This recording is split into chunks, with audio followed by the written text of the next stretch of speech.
Today's words of wisdom, the definition of Buddha's land, will be presented in English, with subtitles in Arabic, Olaxese or Vietnamese, Chinese, Dutch, English, French, German, Hebrew, Hindi, Hungarian, Indonesian, Italian, Japanese, Korean, Mongolian, Persian, Polish, Portuguese, Punjabi, Romanian, Russian, Spanish, Thai, Turkish, and Urdu. More languages are available online. For your special language, please visit www.suprememastertv.com/subtitles. The United States of America, known as Land of the Free, Home of the Brave, has come to symbolize freedom throughout the world.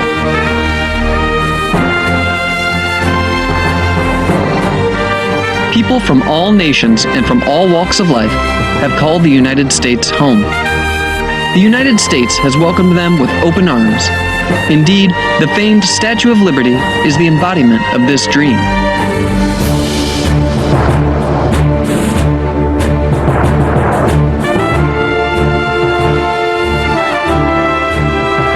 In New York's public education system alone, its student body represents 145 countries. The United States has a deep affinity with Supreme Master Ching. With her boundless love and compassion, Supreme Master Ching has provided humanitarian assistance to many parts of the United States. In 1993, she sent relief teams to provide financial and material assistance to the victims of the 6 Midwestern states that were severely affected by heavy rain and flooding. On December 27, 1997, at the benefit concert, A Journey Through Aesthetic Realms, Supreme Master Ching generously contributed $100,000 each to the Vietnam Children's Fund and to the U.S. Department of Veterans Affairs. The following year, at another benefit concert, One World of Peace Through Music, she once more contributed generously, with 2 charity organizations being the recipients of her love. St. Jude Children's Research Hospital received $150,000 and the Starlight Children's Foundation received a check for $100,000.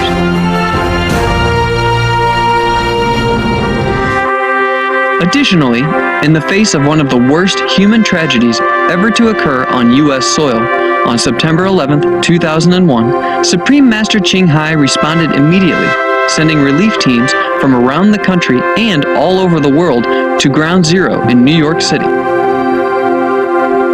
Supreme Master Ching financial contributions amounted to over $300,000 to organizations aiding the victims. To this day, Supreme Master Ching continues to extend her loving compassion to all parts of the U.S., from Virginia, Ohio, Kentucky and Alabama, to California, Florida, Texas, Hawaii, and other states. We now invite you to listen to the following lecture by Supreme Master Ching entitled The Definition of Buddha's Land, given on November 4th, 1989, in New York, USA.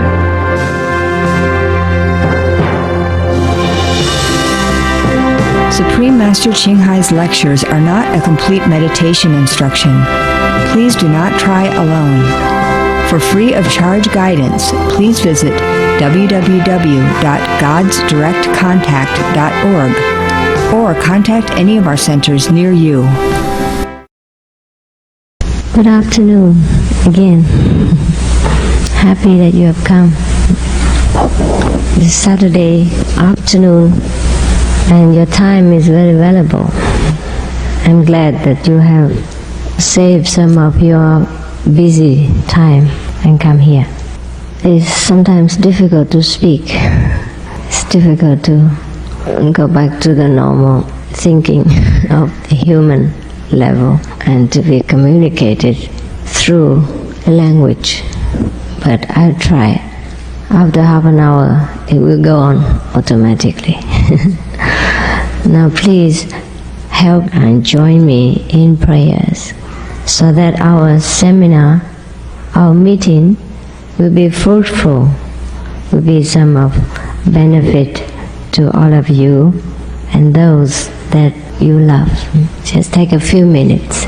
Let's pray that the Almighty God will speak through me and that the Almighty God within you will be awakened and listen.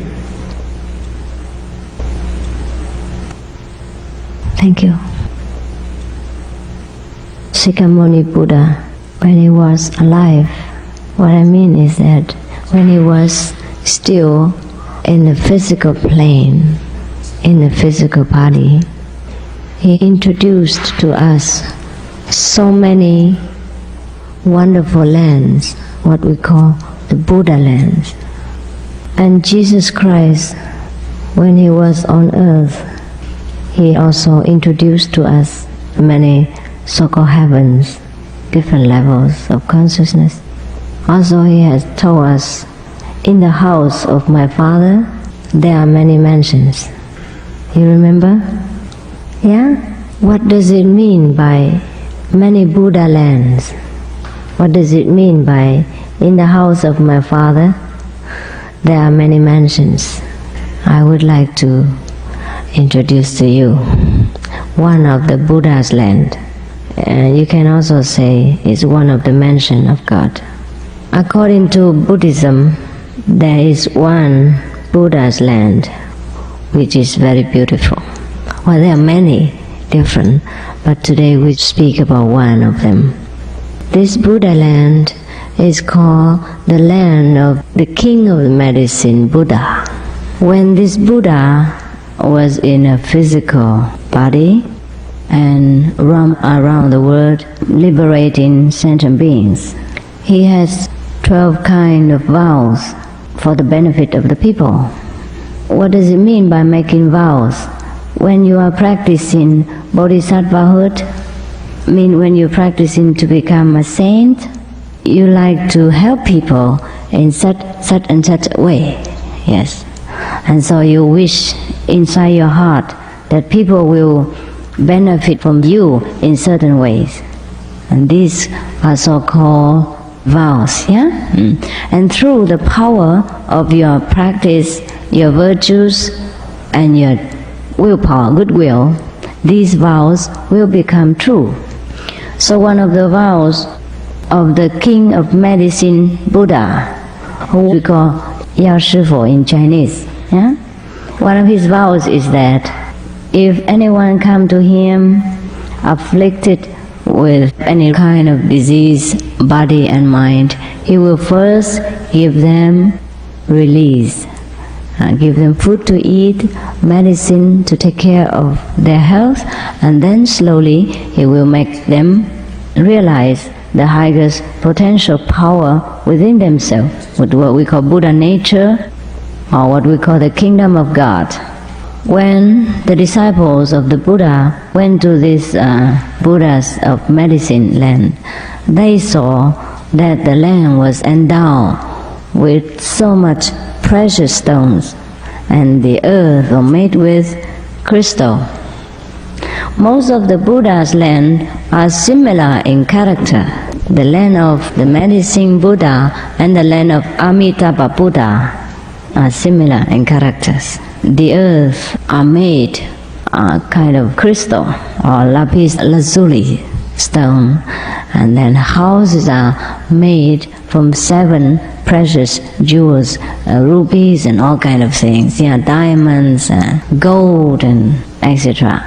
And the people who live in this kind of land are ever joyful, ever happy, never have any difficulty, never heard of any misery. Even the word of misery doesn't exist in that land. How much less they have to experience this kind of suffering. Whereby in our world, which we call the earth, there is a kind of mixture between suffering and happiness. Sometimes we suffer, sometimes we're happy. Some people are suffering, some people are happy. It is different in the land of the Buddha. only happiness, only joy, only bliss, only love. No suffering, no misunderstanding, no violence, no blaming, no quarreling, no war. What is the purpose of the Buddha by telling people all these beautiful lands? So that they can realize that there are other beautiful planets which we can go and live and stay permanently. No need to cling to this miserable world if we think this world is too miserable for us. Then we must not stay here. We can have a choice. That is the purpose of the Buddha coming into this world. That is the purpose of Jesus when he came into the world, to introduce to people of our world many other different planets where life is more enjoyable, more suitable for our mentality or our desire. Now we think Buddha died and we think Jesus has left the world, has died. But it is not true. Jesus as well as Buddha are still living. They are just living in a different place. Yeah. And they also evolved with the time and with their job and with their ever learning. We can never learn enough. Do not think that after we become Buddha or Christ-like, we stop learning. No, then it becomes like dead end. The road to wisdom is endless. Yes. So you remember in the Bible, Jesus said something very strange.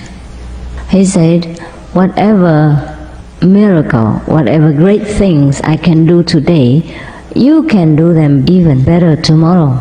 Now, may I add something?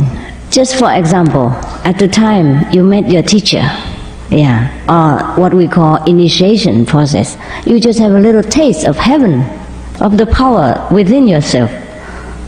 So you might praise Jesus or your teacher very much and say, oh, that was a wonderful experience. What you did to me, that was incredible. So Jesus will humbly say, no, that's nothing. You will do even greater. What he means, maybe you develop more, you will know even more than just what you know today. Yeah, that's one of the possibility of that time. I think there is another possibility and another meaning of what he said, is that he, at that time, wasn't that much developed, as much as he could have developed. Maybe if Jesus come back now, he's greater than when he was then. That was also one of the suggestions. Also secondly, maybe at that time, his power, even though still very great, was difficult to diffuse, to give, difficult to offer to people, because at that time, our human minds are also underdeveloped as well. We were not as civilized, not as intelligent as we are now. So even the greater Jesus couldn't do much. It's just like when you are a very excellent MD or engineer or whatever, and you go to Africa with all your PhD and knowledge, what can you do in the jungle? You can only apply some herbal medicine, wash patients with soaps, and that's all you can do. And if the patients get relieved and they praise you and you say, oh no, that's nothing, that's nothing. It's true, it is nothing for what the doctors can do in a normal condition, in a good hospital where he is surrounded with all kind of equipment and colleagues who helps him in his job. Also, when Jesus came to earth, it was 2,000 years ago. And as the 2,000 years gone by, he must have learned much more.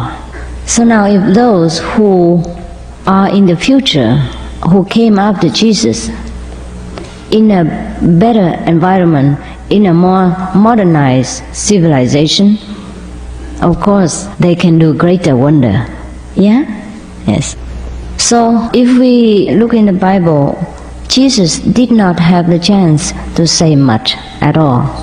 What he say, I'm sorry, even though it was so great, but it wasn't that great.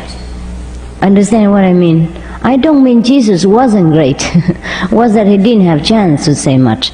Also the people at that time, their understanding wasn't that great. Not great enough to match Jesus' wisdom.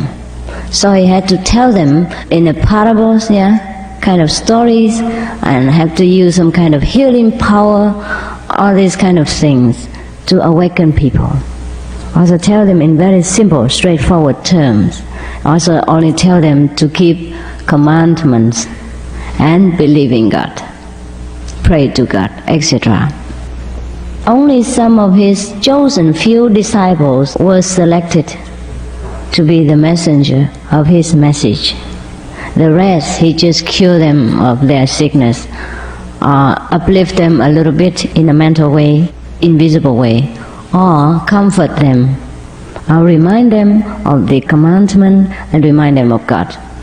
Therefore, those who came after Jesus, having the same capacity as he, reaching the same level of enlightenment, could do much more than he does, could speak more, and in a more logical way, in a more intelligent way, in a more scientific way, in order to suit the modern society.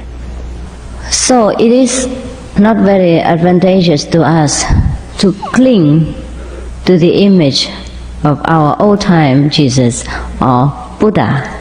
We have to advance, and what we learn today, it must not be always what the people learned in the past. Now, why did the Buddha have so much time and talks about so many Buddha's land? It wasn't he who talked even. It was his disciples who were taken to the land of the Buddha and came back and write the so-called diaries. Of course, the Buddha was there in that Buddha land, and the Buddha was the one who took these disciples around and introduced. But it was not necessary that he spoke to the earthly people in the human language. Some of my so-called followers or disciples or students or fellow practitioners, whatever you call it, they also have similar kind of experience. They were taken to those beautiful lands, the lapis lazuli, or those with crystal paved ground and golden palaces. And also when they came back to the earth consciousness, they also wrote down their experiences and their joy in this heavenly kingdom or in this Buddha land. So these Buddha lands do exist, and they are much more beautiful, much more gracious than our earth. In the universe, we can see with our physical eyes, there are many kind of planets. Our scientists are now trying hard to discover what kind of planets are these, and are they peopled or not peopled? Are the people over there similar to ours or are not similar? Those planets in the universal system are indeed people with many different beings. Some are so different in frequency, in vibration, that our physical eyes could not detect. Even if we send a spaceship into that planet and the astronaut with all the equipment, we could not see them. Therefore, when our astronauts went to the moon, they see nothing. And they take some rocks home. It's very expensive rocks. I think we should buy them and wear around our neck. Moonstone. Because it's more expensive than diamond. Compare the cost of the spaceship, no? Why is that our eyes fail to see the invisible beings in the other galaxy or other planet? It is because we are made from different density of matter. Actually, matter are not matter at all. I think science has proved that matter are actually empty of nature. It's only different in density. I think that's very logical. That's why the Buddhism has the theory of emptiness. Yeah? Emptiness means all things are empty in their own nature. It's only the different in density. We heard people say that all beings in the universe are of the same essence. Today I am enlightened in this matter, yes. Thanks to you. If I didn't speak about this, I wouldn't have forgotten this wisdom. I wouldn't have remembered. Because today you came and you need to know this. So I have the opportunity to dig out this information and give it to you. If it hasn't been for you, I probably wouldn't have need this information, and it's put safely in the store and maybe just forgotten. So to become enlightened is also like that. Yeah? We have to unlock our memories. We have to use them each day into our daily practice, our daily living. We will unlock more mystery, more capacity in our dormant storage of the brain. That's how we call enlightenment. That's what we call getting more wisdom. Nothing mysterious about that. Everything we already have in our brain, in our store. It's just that when we don't use them, we forget them. They are just like non-existent. Now, as much as I have told you about the story about the water and the air and the ice, which are made from the same element, we are also made from the same essence, same element. That is the light, the vibration, which we call the word in the Bible. The word means the vibration. At the ancient times, they don't call vibration, they call the word. Yeah? Something which makes sound, that is a word. Whether it is invisible sound or visible sound, they have no expression for this, so they call it the word. And so Lao Tzu has no expression for this, so he called it, if you press me too much, I will say it is Tao. I have no word for it. Now, in the Buddhist terminology, they call it the sound stream, yeah? The inner sound. It's all amount to the same thing. That's why we hear in the Bible, in the beginning was the Word, and the Word was with God. The Word was God. So this vibration, or this light, will become more dense as it descends into a different levels of the universal hierarchy. It becomes the most dense here.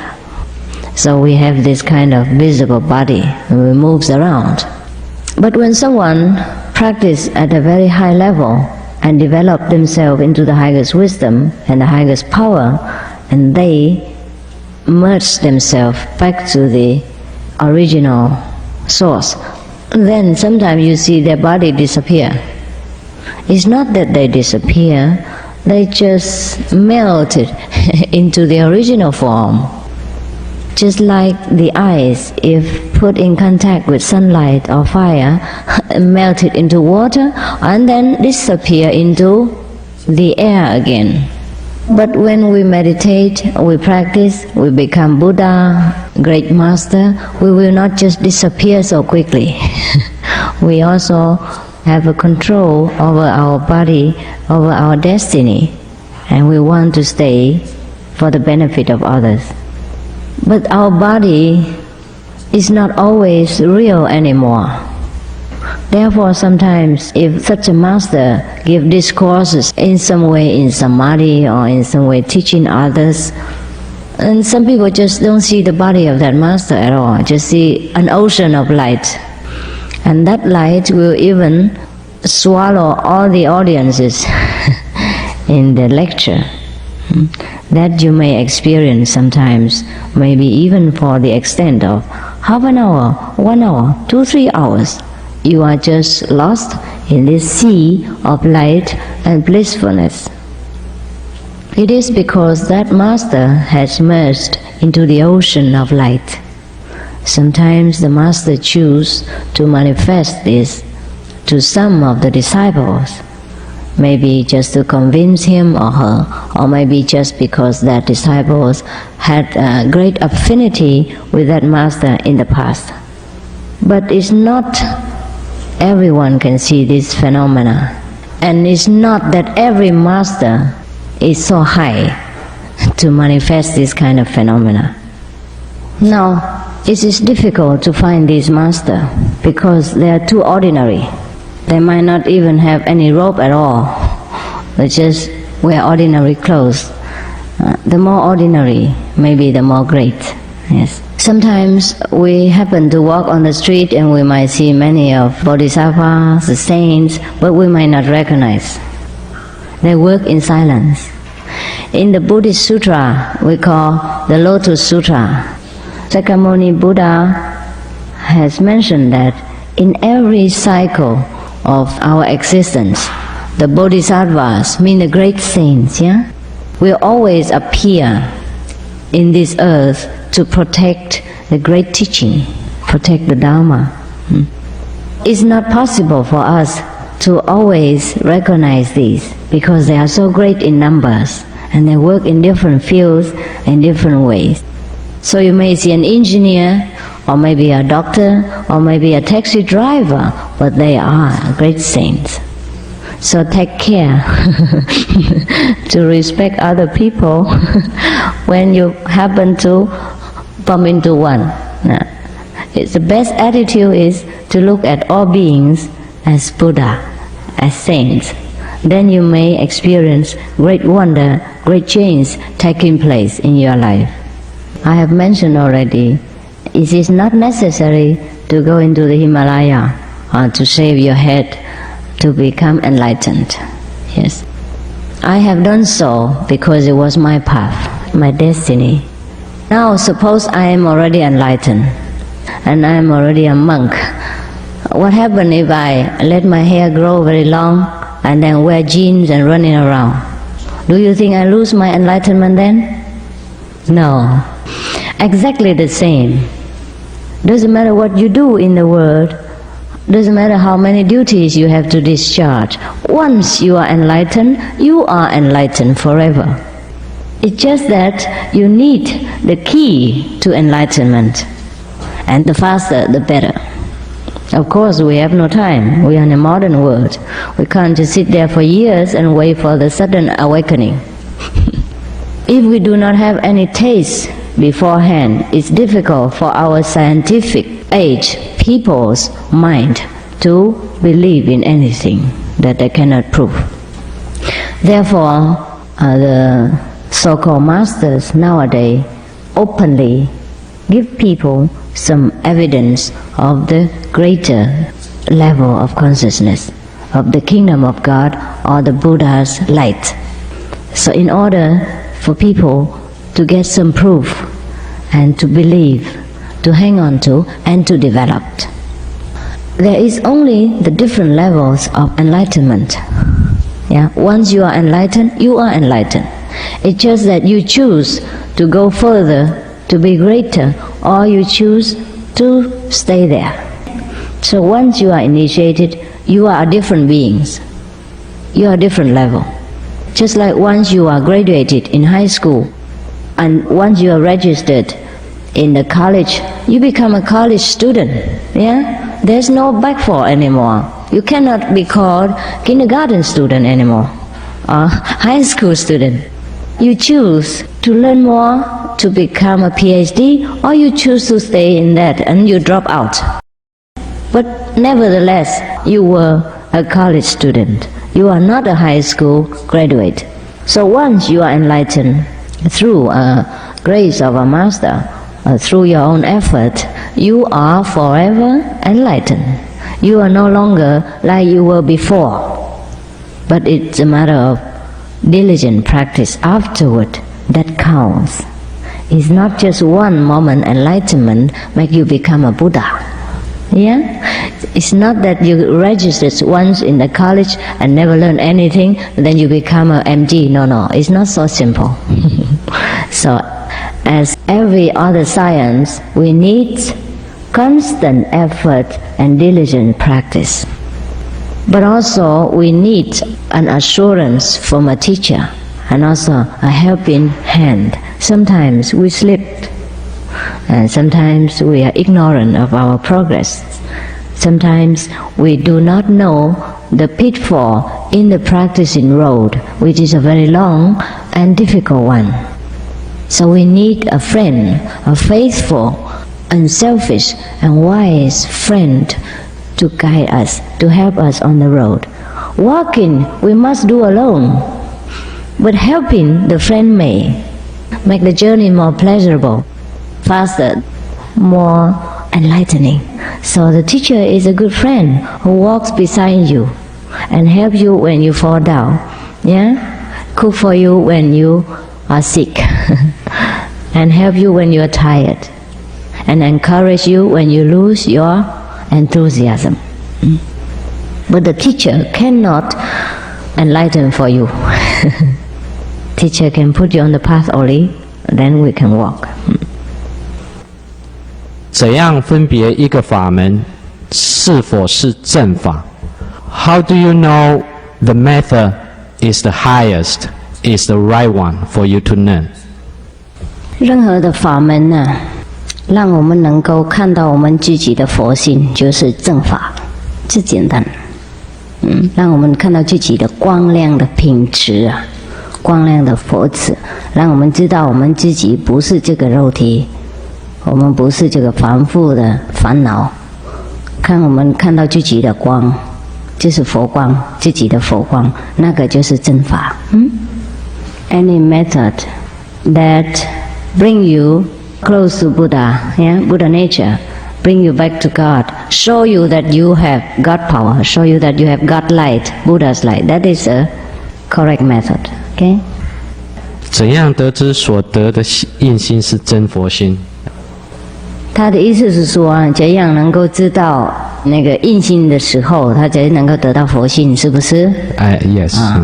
你马上得到了，不用问怎么样，马上知道。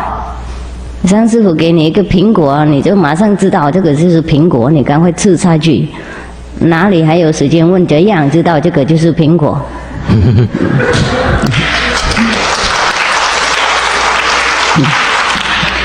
怎样修改自己的行为，才能够得到更加的印心？你的意思是说，怎样能够有多功德？印心的时候，开悟的时候就比较高等级，是不是这样？那你在外面有看到条件吗？印心的时候就都是师父的工作，印心了以后才是你的工作啊！你跟着师父那个所谓的戒律就好了啦。OK， 尽量做你的最好的能力，follow the precept。尽量嘛，我们还是人呐，当然偶尔有可能难免会有一些懈怠啦。不过师父都有讲，尽量嘛，在能免的情况都要持戒，是这样而已。印心的时候都是师父的工作了，你们没有带来什么，你们有可能昨天还吃牛排，所以不用问怎样。您是说印心的时候我们什么也不用做？过程师父会洗掉。当来才重要。过去我们弄错，我们不知道嘛，太晚了啦，那都会原谅啦，佛菩萨会 cancel 洗掉。好，谢谢。我们重新 ABC 开始。The master said during the initiation, master will clean up your karma, all of you. And the master also mentioned the answer for this question is the requirement for the initiation, that's the ones you have to follow. But you have to do your best. We are human beings, we have some weakness, Master understand that. But please do your best and Master will take care of the rest. I have learned the Buddha list for 3 years, but no progress at all. What's the problem?他学佛3年都没有进步，毛病在哪里？ It is because you have only followed the theory of Buddhism and not getting the practice, understand? And not having the fruit of the theory. 你们学佛，所谓学佛的人啊，都是念佛的道理而已，道理而已，没有得到佛性啊，没有得到佛那个本性啊，没有得到内在的那种体验，所以3年才没有结果。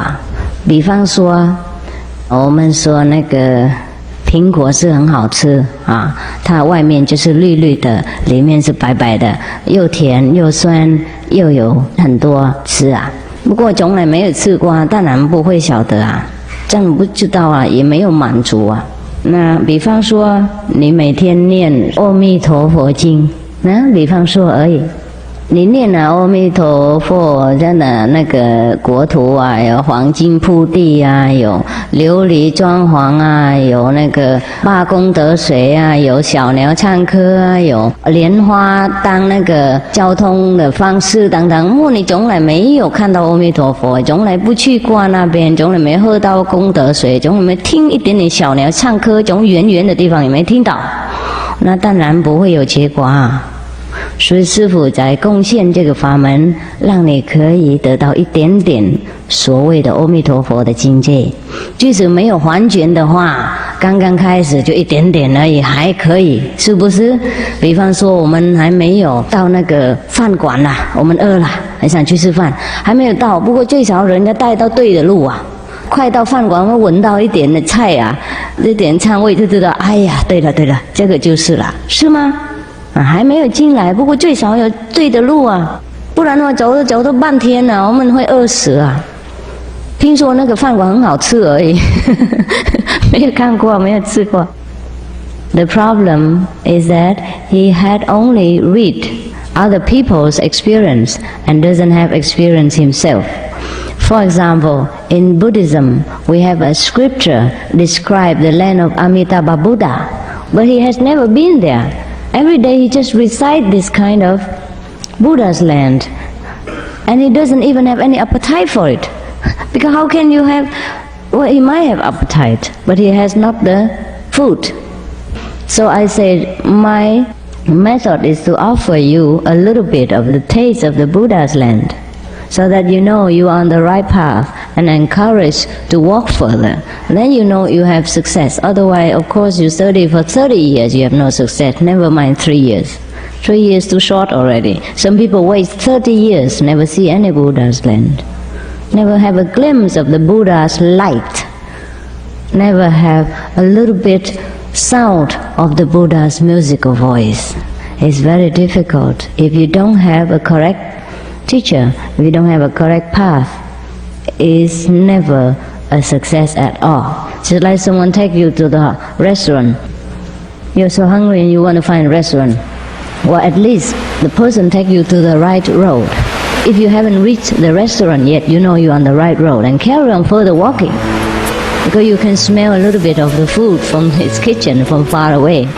And you know that's it, we're on the right path. Otherwise you walk for many days and many roads, you can never have anything.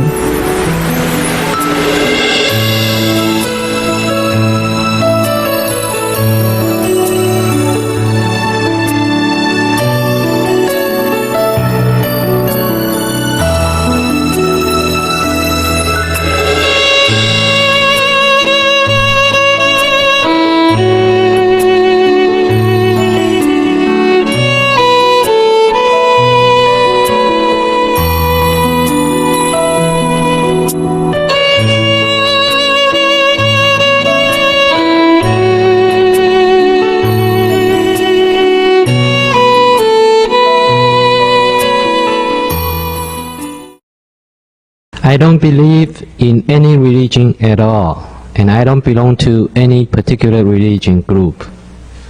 I only meditate myself.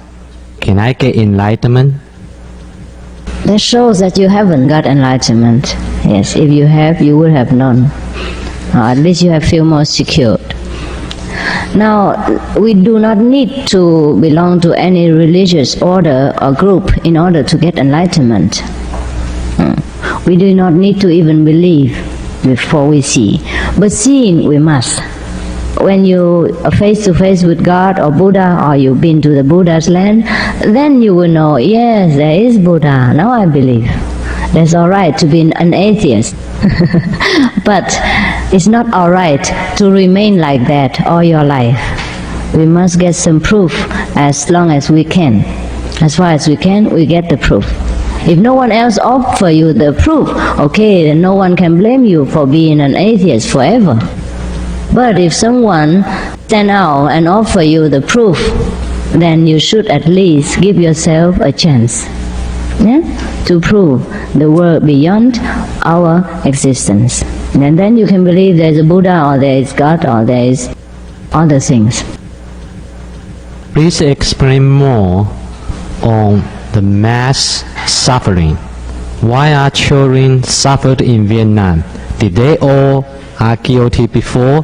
That's why they are suffering. No one is innocent, I have told you yesterday. But all these are lessons we have to learn. I am not condemning anyone at all. It's all learning lessons. While learning is very painful. Once you are awakened, you see things in a different light, and you know it is all lessons. The Vietnamese people, well, they have also done something wrong in their past lives. They have also invaded other countries. They have also thrown some people out of their land, or maybe suppressing people. When we read our history, every nation experienced the same thing. Every nation has done something to one or another nation. And then many thousand, 100 years later, we reap the result thereof. I'm a Vietnamese, and I help my people as much as I can, even until now. I still do so. But that doesn't mean that I have to always speak the untruth. Understand what I mean? I'm a truthful person. What is good, I say is good. Just like when you are a beautiful girl, but you have a spot on your hand or on your face, the spot is still an ugly spot, even though it's on a beautiful body. Understand that? So I love my country and my people. But the whole world is my country, and all the people are my people. Every nation has their up and down, their mistakes, their glory, and their goodness. So if the people of any country do some good things together, then the whole country will reap the same result of goodness. If the whole country accidentally or mistakenly or ignorantly, unknowingly do something wrong to other beings, then sooner or later they will have to reap the result. Look at the mass killing that we do every day. In order to keep this body of 100 years, how many lives have to be sacrificed? All the fish, all the shrimps, all the chickens, all the pigs.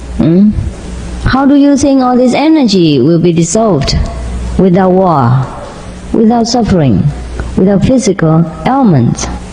Everything we do is recorded in the ether, in the air. Nothing will be lost. They will be diluted only with a different energy. They will be equalized only by different actions, not lost. Yeah? Cannot be lost. For example, ice already became ice through water. And now, if we want it to disappear, we have to put sun rays into it, or we have to put lamp or light or heat into it in order to get it back into the air again. Understand? So if we have been killing, mass massacre all the time, and all these animals suffering, and they also have consciousness and thinking and hatred, energy, all this hatred, fear, condense themselves into powerful energy and hang around the air. So too much of that will result in mass suffering. We have to pay for everything we use in this physical universe. Everything we use. Therefore, all the masters emphasize the vegetarian diet, the less cost of the existence. Animals have life, plants also have life, but it's the less cost. Just like you earn only $100 and you want to spend 200, then of course you are in debt, you're in trouble. If you try to buy cheap things and satisfy yourself with the minimum cost to live, then you have no worry about debt. Understand this? That's why we choose vegetarian diet, or fruit diet or nut. These things have less crime less consciousness within themselves. If you take a few nuts from the trees, oh, the trees still have plenty of nuts to grow, 1,000 nuts, 3 more. Understand? It will not be lost. Now if you cut a flower or a branch of vegetable, that will grow even more.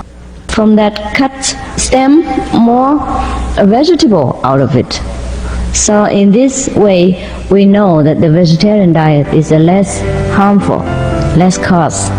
Some of the benefits of a vegetarian diet: lowers blood pressure, lowers cholesterol levels, reduces type 2 diabetes, prevents stroke conditions, reverses atherosclerosis, reduces heart disease risk 50%, reduces heart surgery risk 80%, prevents many forms of cancer. Stronger immune system, increases life expectancy up to 15 years. Higher IQ, saves 70% of a total cost of $40 trillion for reducing global warming, uses 4.5 times less land to grow food, conserves up to 70% clean water, saves 80% of the cleared Amazonian rainforest from animal grazing. A solution for world hunger. Free up 3.4 billion hectares of land. Free up 760 million tons of grain every year, or half the world's grain supply. Consumes 1/3 fossil fuels of those used for meat production. Reduces pollution from untreated animal waste. Maintains cleaner air. Saves 4.5 tons of emissions per U.S. household per year. Stop 80% of global warming. Plus more. Save your life. Be veg. Go green. Can normal human being's body become a Buddha? Is that possible? 凡身成佛可能吗？为什么不可能啊？昨天师父有讲好了，没有人是凡夫的，因为佛在心嘛，佛在你的里面呢，这个里面的住在这个家的人就是佛的啦。了解不了解呀？本来就是佛啦，还有什么人是凡夫？自己不想认识自己嘛？自己忘记自己是佛而已，哪里有凡夫的人啊？我没看到凡夫。佛在你的心，就表示说这个人里面就是佛啦，这个外面就是一个家、一个房子、一个衣服而已。我们就是佛嘛，不了解这个啊。The master explained, yes, the Buddha nature is within you. You are the Buddha. You can become Buddha. As long as there's a real master can open that door for you. 印心之后必须出家吗？ Do I have to leave my family to be a monk after the initiation? You answer. No, you don't have to. You see, I'm not a monk. I'm still doing my business. I'm still going to see movie, you know. It's normal.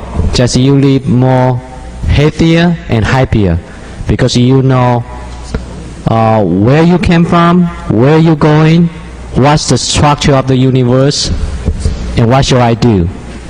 And you are not located from the earth, on the earth point of view. You look at from the universe point of view. You are happy every day. 中阴身成佛可能吗？中阴身就是人死的时候 Yes. 49天，他们相信是有一个灵魂啦 Yes. 有一个所谓的身体呀、就是中阴身，还没投胎以前就在中阴身。 I see. 然后离开这个肉体，还没有投胎以前，那个重心的时候，中央的时候，就叫中阴身。 I see. OK， 这个中阴身当然不能成佛啊。除了你在肉体的时候已经开始把那个佛种子已经发芽了，懂不懂？那你离开这个世界了以后，那个芽已经发芽啦，继续长大才行啊。现在我们有那个佛枝啊，不过还没有发芽，所以死了以后也还没有发芽。了解不了解？死了以后更糟糕啊！我们有身体，它还有那个条件，它可以发芽；没有身体，我们没办法有条件发芽。听懂不懂？所以在这个世界的时候，我们还有受体的时候，要一心，要发展我们的佛性，要让它发芽，然后我们死了以后才安全的。因为在这个世界，佛性才能够发芽。OK， 也有肉体的时候，所以佛才说人生非常宝贝。如果要知道怎么宝贝的话，他讲一个故事。他说，如果一只乌龟眼睛都盲掉了那么住在很深的海里面100年才跑上来一次，然后刚好碰到一块那个木头在木头里面也有一个洞这样子，它那个乌龟能够经过那个洞100年上去一次，又应该碰到那个洞那这么难听懂我懂？如果那个可以的话，就是人生一样那么难得的，因为我们用这个人生能够发展我们的智慧把我们的佛性都发芽，听懂我懂？然后发展。Somebody asked me about what they call the soul. Let me explain. In Buddhism, there is a term called 中阴身中阴身 means the body that you use after you left this physical body, just before you enter into another kind of existence. Before you enter into the womb or another kind of existence.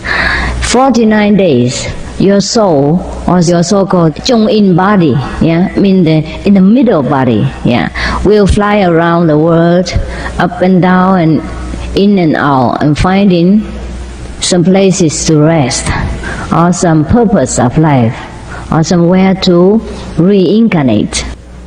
And people ask me, with this kind of body, can we become Buddha? I say yes and no. Yes, if you have during the physical life already let the seed of your enlightenment sprout forth, and then after you leave the body, the sprout continue to grow, because only in this fertile ground the seed can sprout. Without water, without earth, no sprout. Understand? But no, if in the physical body you have not let the seed of the Buddhahood sprout forth, or the kingdom of God have not opened.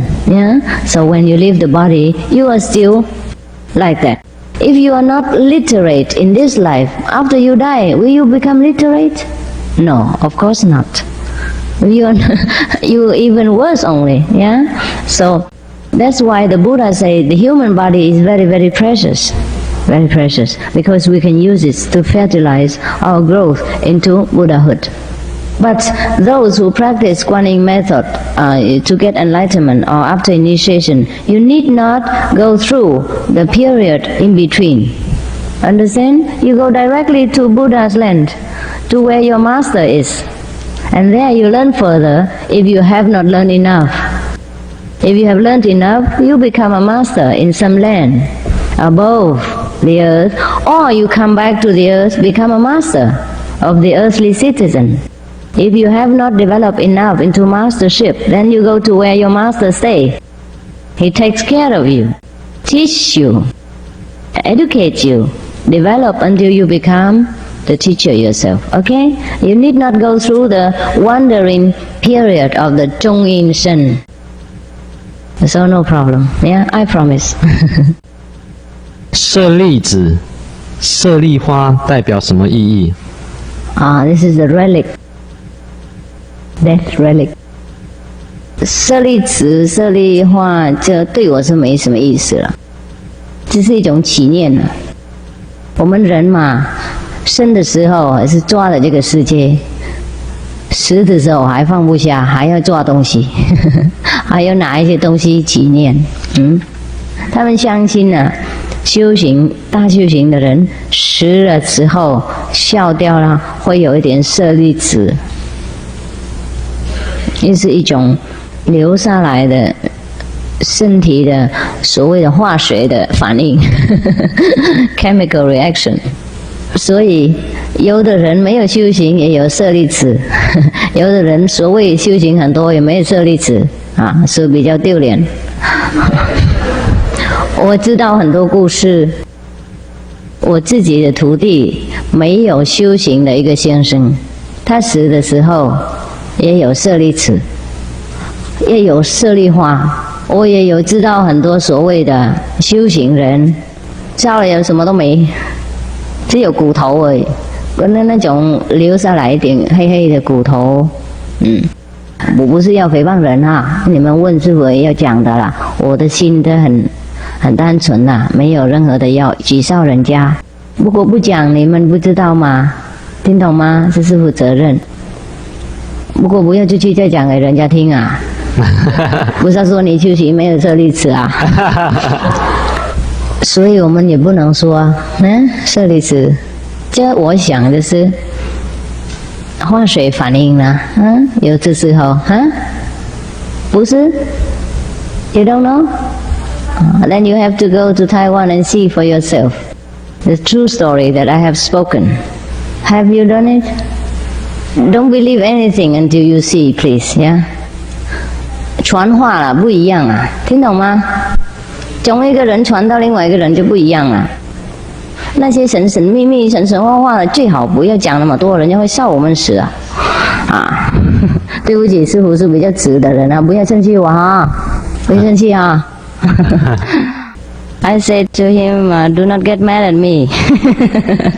I'm a very straightforward person. Whatever I know, whatever I think, I just say it. And sometimes people get hurt, but I don't mean to hurt people. Now I said, the practitioner, we should develop wisdom and believe in logic and believe what we see and not always tell about the things that we do not see and we do not know and make a mysterious story of everything. Concerning the relics of the people or the Buddhas afterward, it comes from the Hindu tradition. After a great practitioner died, even not a great practitioner, you'll go and put on fire, to burn the body and put the ash into the Ganges. But to some great practitioner, they have so many students, because they are attached to their master and love their master. So even after they die, they still want to have some ashes of the master to bring home and to worship. Well, that's understandable. That's understandable. So now the story goes like this: if the Buddha or the great practitioner die, then they have left behind some kind of so-called relics. It's kind of condensed form, looks like rock or jewels, sometimes with different colors. And these I have seen myself too. And this is called relics. And there are other kinds that look like flower that they call relic flower, 舍利花. This I also have seen. According to my experience, some people have not practiced at all and have many relics and relics flower. And some so-called practitioner leading a so-called very pure life have not left behind any relics at all. So I just tell him it's a kind of chemical reaction.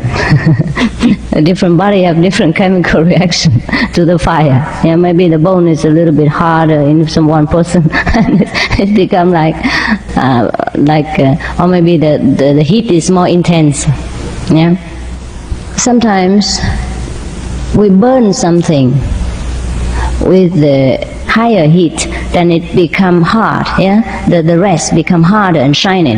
And sometimes if we burn it with a lower heat, you go home and burn some synthetic fiber, something like this, or maybe anything, even cotton shred. You burn it with different heat, the reaction is different. Is that not so? Have you tried? I have tried. Sometimes when I burn the candles all night, then the relics come.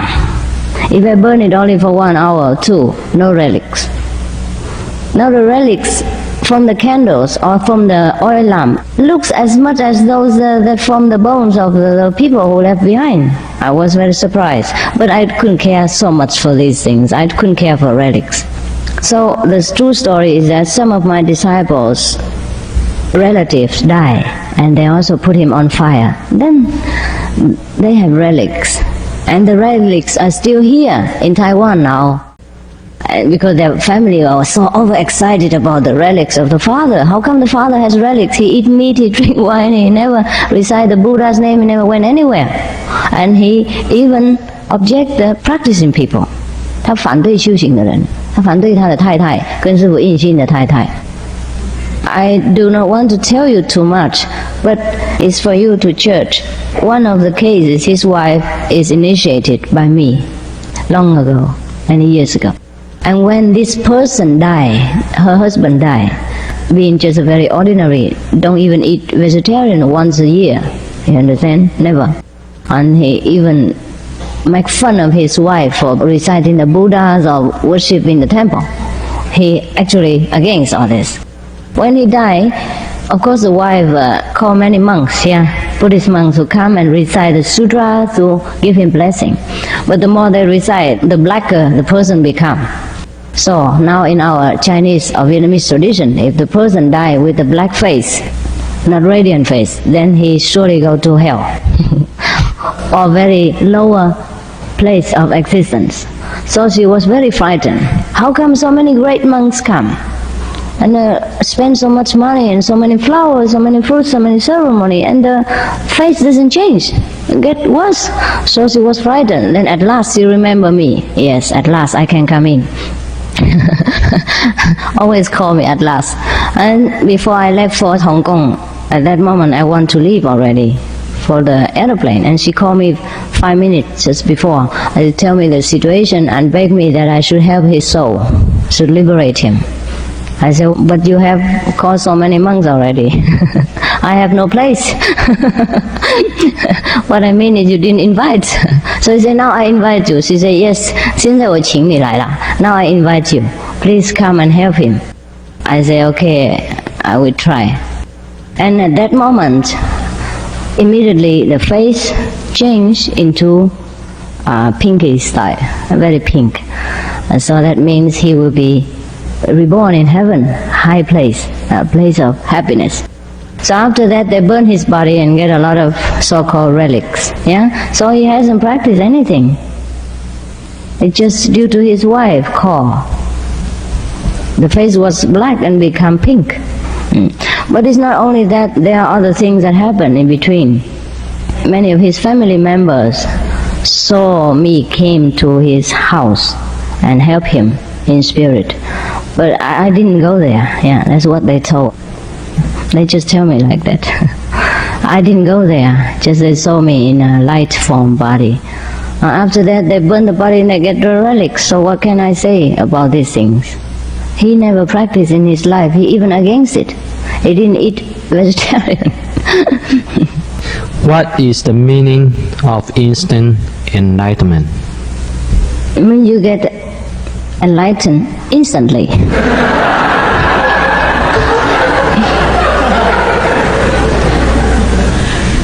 Exactly like that. Nothing more, nothing less. What Master means, during the initiation, immediately you will see the light. You will get enlightened. Enlighten imply light. You will see the light, understand? So when you are enlightened, you see the light.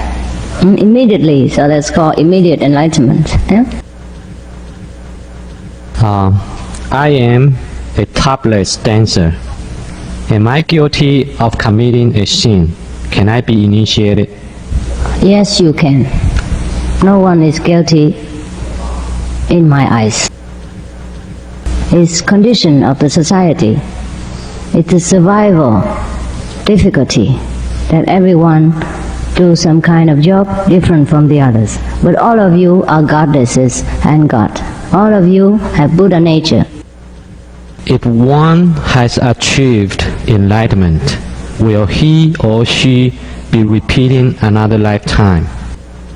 After initiation, will you come back again? Right. No. Not if you don't desire to.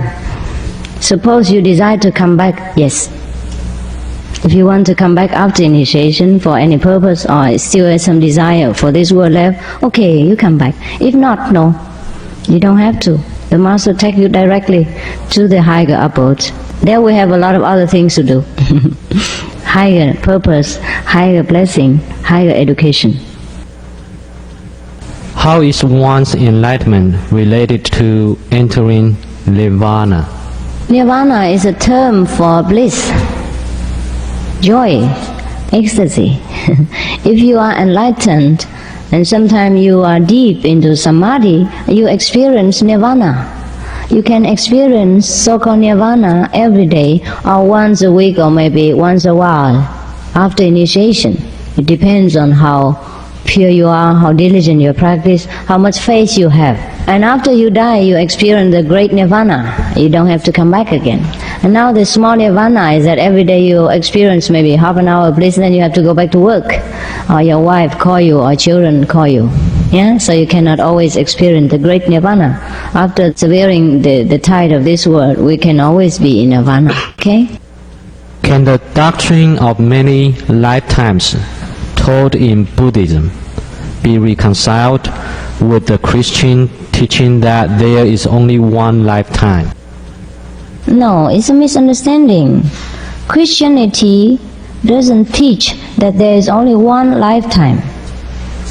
It is because the Bible is been cut and censored and rearranged and hidden away many truths from people, so we do not experience that clearly. Otherwise, if you remember Jesus, when he was still on the earth, people asked him, "Are you the incarnation of such and such great prophet before?" He kept silence. When he kept silence at that period of time, that means he accepted. Otherwise, he would terribly reject. He will refuse. He said, no, that is nonsense. There's no other life. There's no reincarnation, nothing. Understand that? Every religion talk about reincarnation. I mean the doctrine of many lifetimes. If suppose there is only one lifetime, then you no need to be virtuous. You no need to do good. It's finished afterward. Understand? So the underline is that many lifetime. And also the Bible says, as you sow, so shall you reap. If there is no other lifetime, how should we reap what we sow? Because you can see many people, they do bad things and they lead a very comfortable life.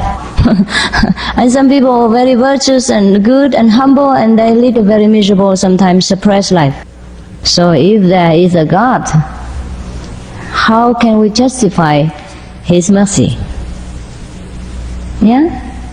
Now, there must be reincarnation in order to reap what we sow.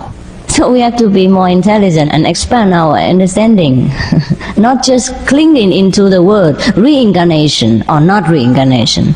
Many teachers, they express their opinion and their enlightenment in different ways, understand? Just like I told you yesterday already.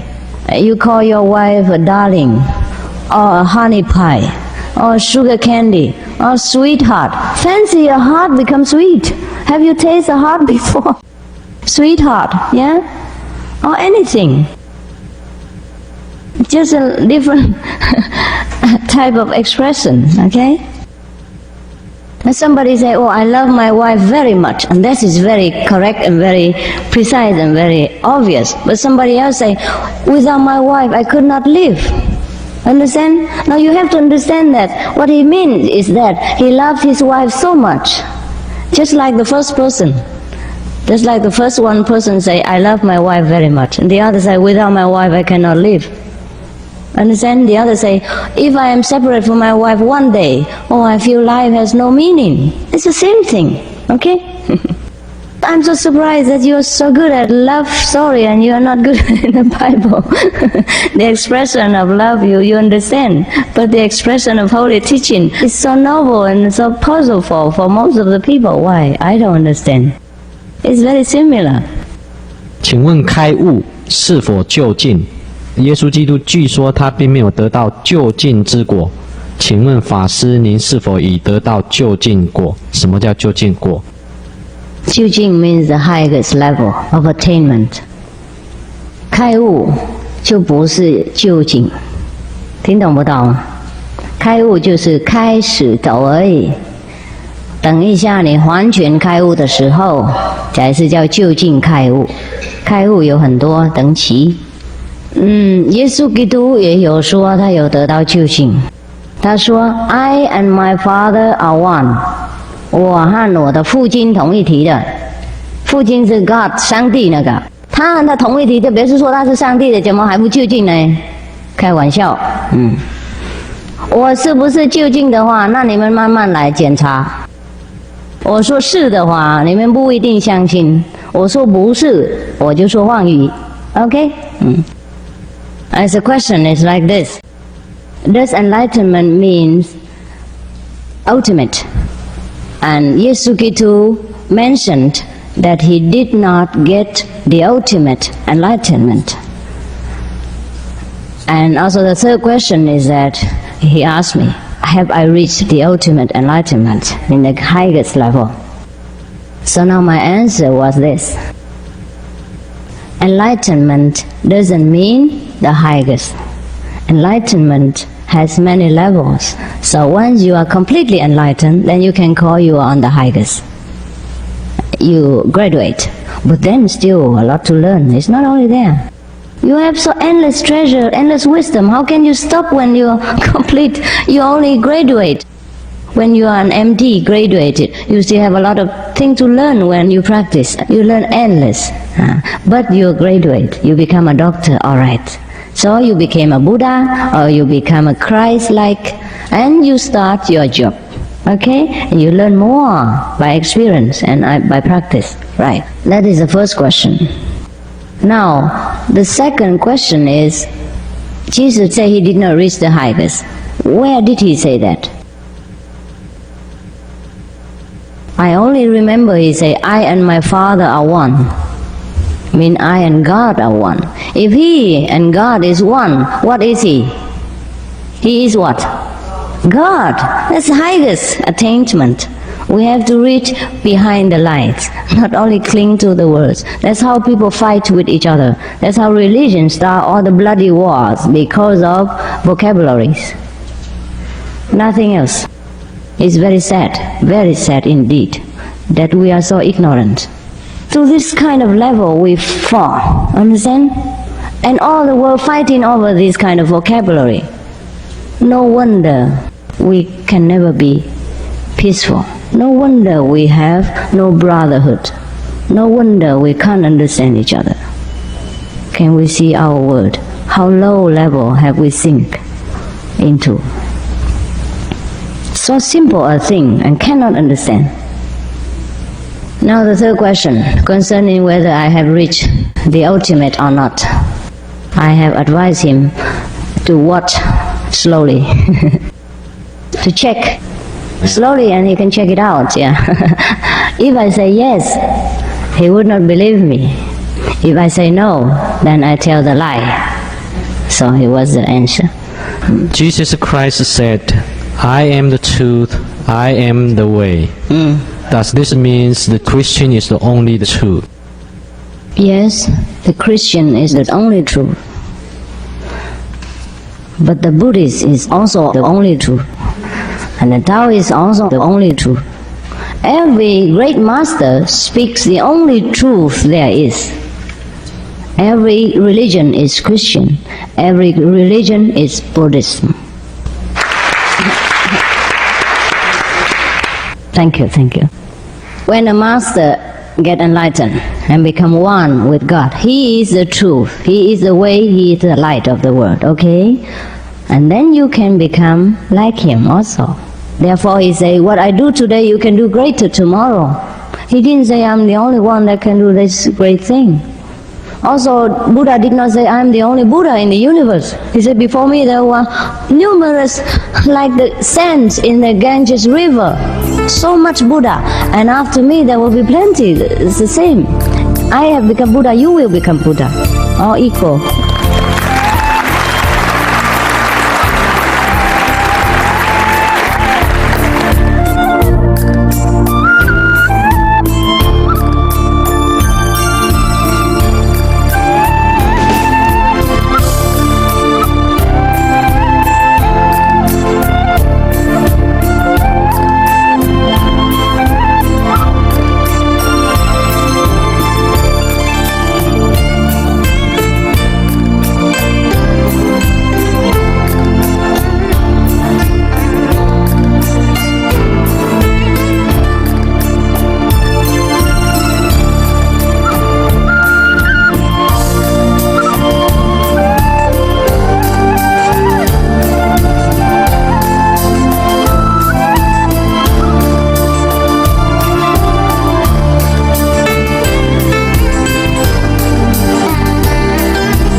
how do we fall from grace and ended up in this dimension? Why?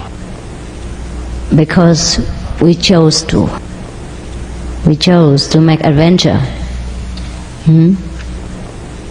I have told the story of the diver, yeah? We are normally living on land, very comfortable, plenty of air, no problem. But we chose to dive into the ocean to discover something new, yeah? And when we are in the ocean, we are not in our natural environment. We suffer cold, we suffer cramped, we suffer darkness, yeah? The deeper we go, the darker, the colder it becomes. And we suffer there, so we should go back, okay? Once we suffer enough, we want to go back. So now we haven't fallen from grace actually. We have chosen to learn something more, to expand our wisdom and consciousness, our knowledge.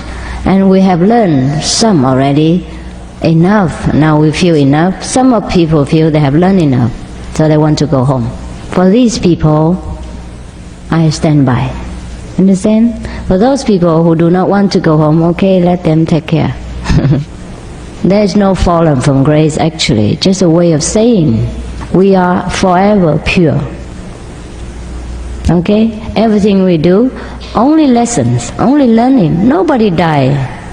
No soul has died. No one has made any sin actually. But this you understand later. Not because I say that you go out and kill people and stealing and things, because Master Ching I say we don't do anything. No, I don't mean that. Yeah? You should stop from that. We learn enough. Okay? Would you please explain the structure of the universe?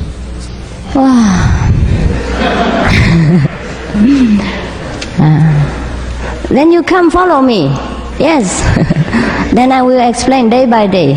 I can't finish it today, sorry. Yeah? It's a great task. And you ask me to do it in 5 minutes. What a miracle. Jesus couldn't even do that. You know it after you practice and diligent for many times. For many years or many months, you will know more and more, yeah? But some people just get initiation and they know some of it already, because they have practiced in the last lives. Yeah? So try. No need to learn from me second-hand stuff. You should know yourself. You are as much as I am in flesh and bones. You even greater, higher, fatter. I have more degrees. Should become a fatter, greater, higher Buddha. You may be greater than I am. No need to learn from me anything. Yeah? Learn yourself. I just show you how to learn it yourself. I just show you how to stand up yourself, to know your own truth worth, to know your precious nature. You have to do it. What is real? What is unreal? What is absolute? I will try to satisfy you. I know each question is very important to you.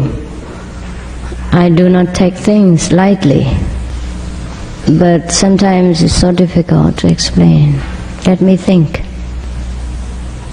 You see, when we developed our inner wisdom and we reach the higher level of understanding, or what we call consciousness, we see things from different standpoints of view.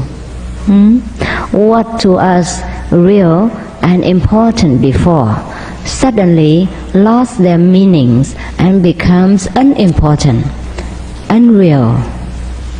It is just like when we dream in the night, everything is real.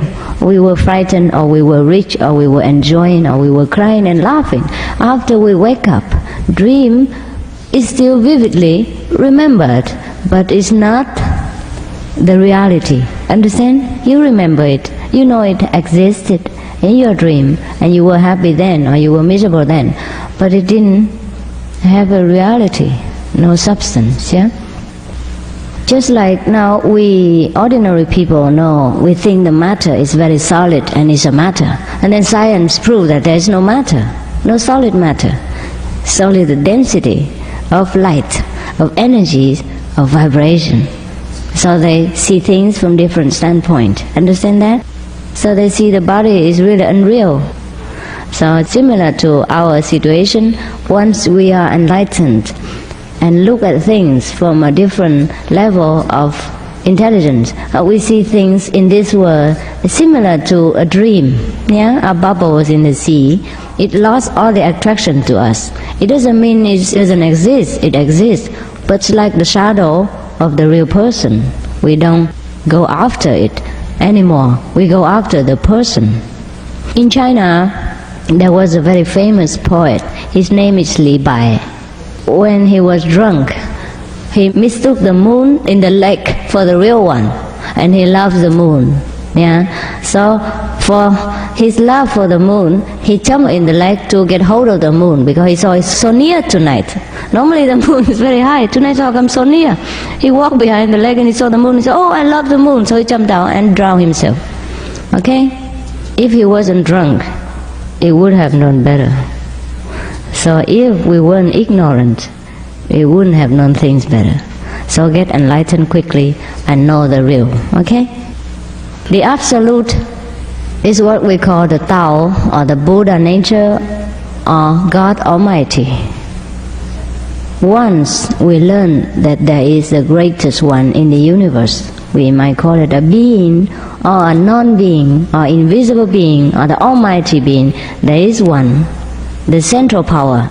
From there stems all the beings, all the things in the universe. And once we get to know this power, then we know where we come from. Okay? We know what power we possess. That's when we get to know the Absolute, or the ultimate enlightenment. Alright? Please tell us a little bit more about how you were enlightened. Oh, yeah. Well, I would try. Everybody want to know how someone else enlightened. Why don't you want to know how you will get enlightened? You see, enlightenment, even though I say it's a sudden one, but it has been a gradual process. I have been practicing on and off more or less since my childhood, and interested in all kind of philosophy and the phenomena of this world, and pray for enlightenment. When I went into the church in Europe, because we have no temple in Europe, it's hard to find one actually, anyhow, maybe one or two.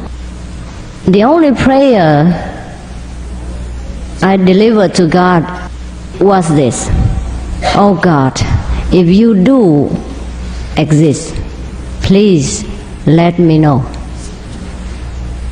Please show me." That's all I pray. I didn't pray for anything else. So I've been praying like this, and I've been praying to Buddha exactly the same thing, but similar. I said to the Buddhas, it's not that people here do not believe you, it is that they don't see you. So help us to open our eyes, let us see you so that we may believe. Do not blame them that they don't believe you, but grace them, help them, bless them to know. And I cry all the time, often with my heart like this to the Buddhas. I say, if I can help people to open their eyes to see you, then please empower me. Show me the way to do it, so that people may believe you, and will not go to hell, will not suffer because of ignorance, because of not knowing your Buddha's greatness, or God's greatness. That's all there was to my prayer. And so it was answered, you see, one by one, slowly. Even I wasn't enlightened before. I had also experienced some kind of inner vision and grace, from the Buddha, and I have experienced many upliftment from the Buddha's power, or God power, There isn't just suddenly I came from the blue and then I open my eyes and I get enlightened. So when you come to me, if you have a sudden enlightenment at all, it is also due to your virtues, to your sincere longing, understand, and your open heart. Therefore, the moment comes, the fruit is ripe. But the fruit has been there all along, okay? Now I was enlightened like that. During the deep meditation, actually it's like a deep sleep. Yeah, I had experienced the greatest experience in which you are one with the Father. Okay? That's all I can tell you.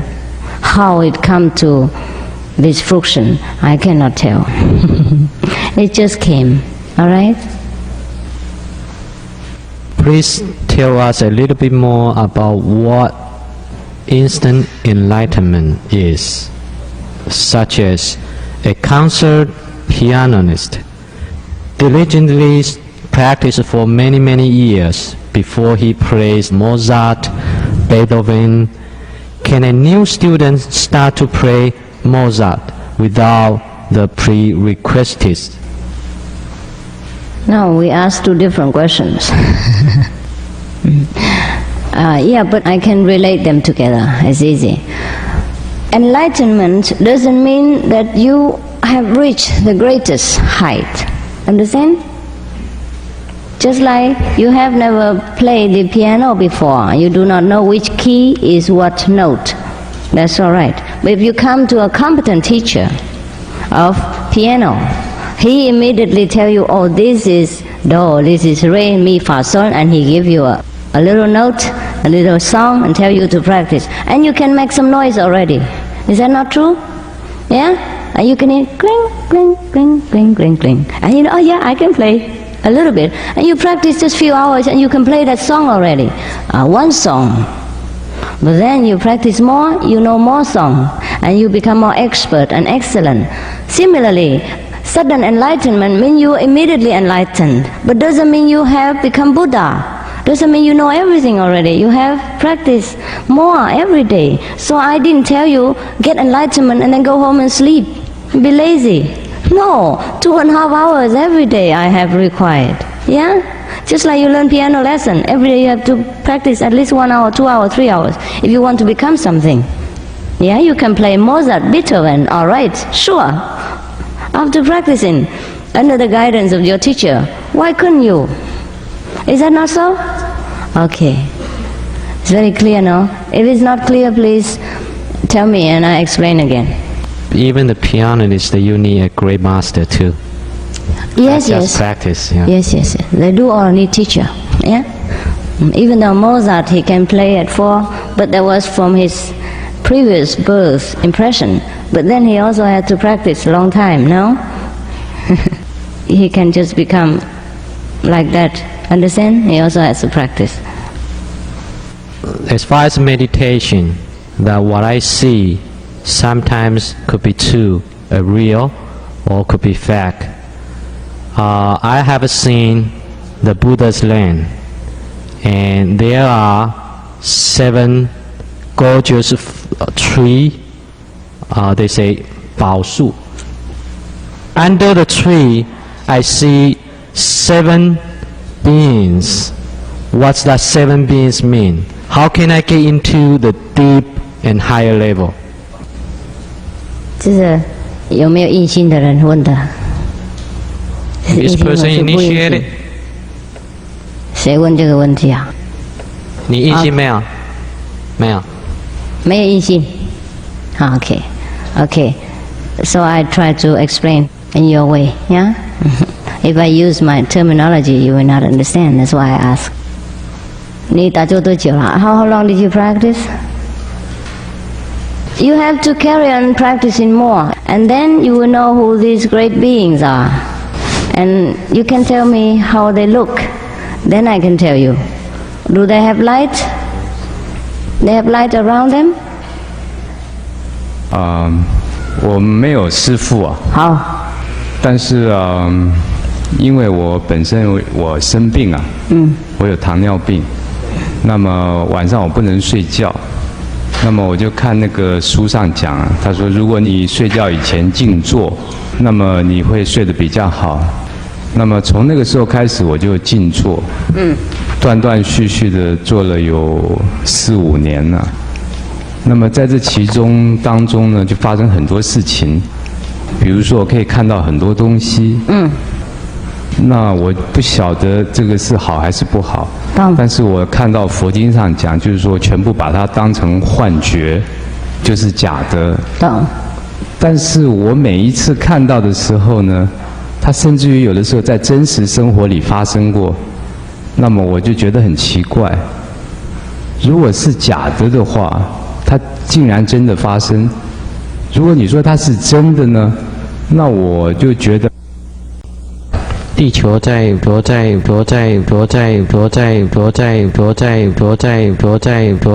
然后我想，也许古人讲的“天上一天啊，地上10年”，我想可能是这个道理。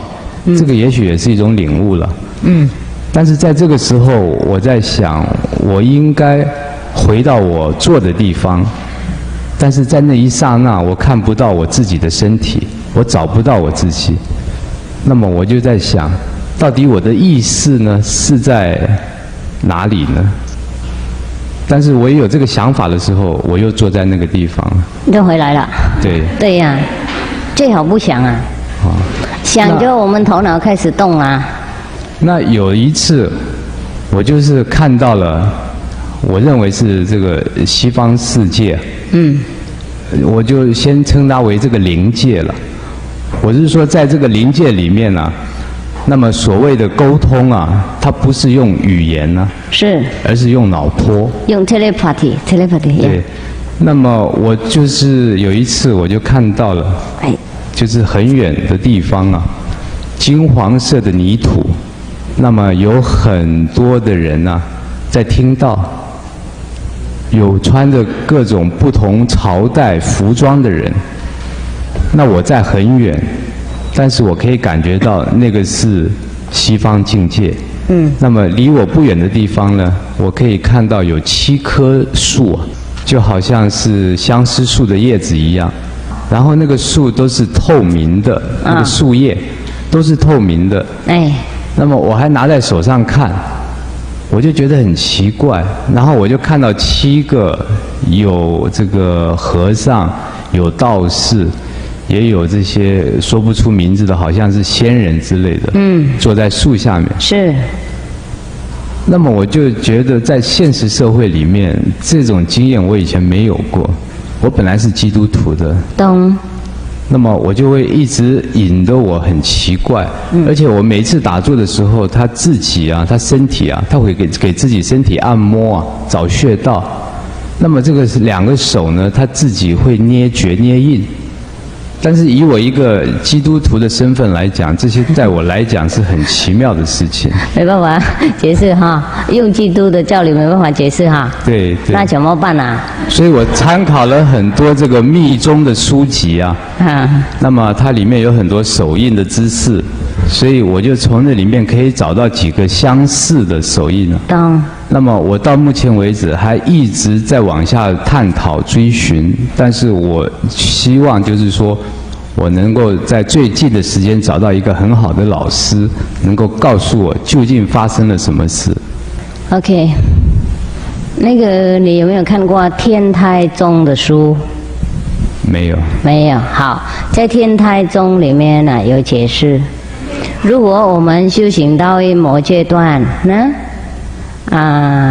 不很高了，不一定是很高哈。那个所谓的气脉啊，里面的穴道会通了，有的时候它会有一种气了，会传啦，懂吗？然后会让我们的身体走动，这样子就也不怎么样啦，也不应该认为是很了不起。这是第一的问题。第二就是你看到那些境界，就是比较高等的境界啦，就是所谓的净土的。不过能不能再来，或是再一次而已。那个境界有没有在梦到？但是不同的境界了。不同，甚至于有时候看到鬼啊，他叫我帮他念经，我说我不会啊。好，那么善良的鬼啊，这难得啊。OK， 是这样子啦。因为你没有跟师父印心啊，所以你只不知道怎么分别挣扎啊。不过师父告诉你一个秘法，怎么能够认识 ？OK，比方说，这个比较粗糙的秘法啦，有更好的啦。不过这个没印心我不讲啦，不能讲，因为系统不一样啊，讲了你都不懂，也不是这样5分钟可以讲得完啊。是这样子，如果你看到什么境界，佛或是什么佛土回来了以后，身体感觉到很舒服，精神很愉快，就表示说真的 ，OK。如果你看到什么回来身体很劳累、疲劳啊，就是假的，听懂吗？好，啊，还有看到什么人，如果他有很光亮、很大、很慈悲，就表示说是真的人。如果他没有光亮，啊，眼睛不慈悲，就表示说魔骗了。OK， 有正的境界，有假的境界。释迦牟尼佛所讲任何的所有境界都是假的。他的意思说，我们这边啦，懂不懂？不是上面没有正的境界的。如果没有正的境界，那我们去哪里呢？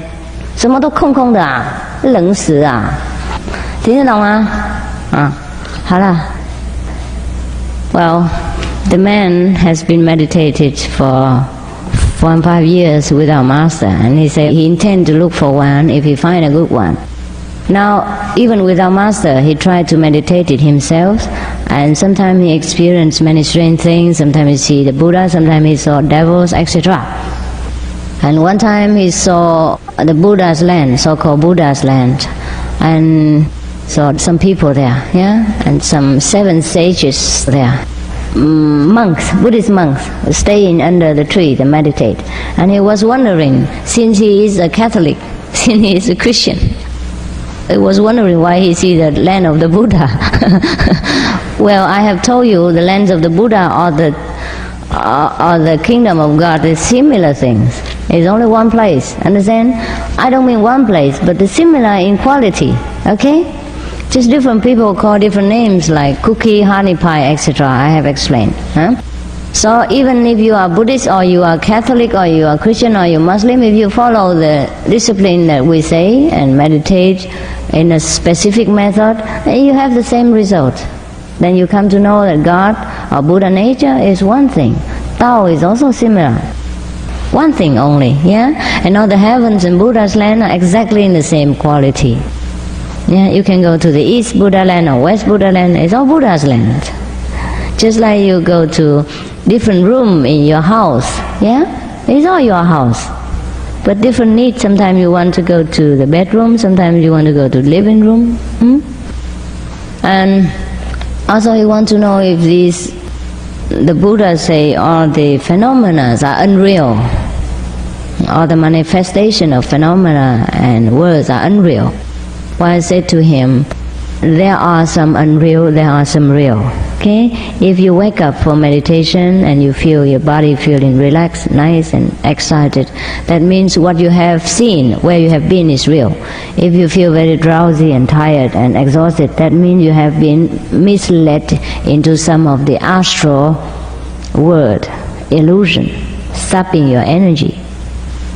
But any case, if you practice without guidance, it's sometimes dangerous.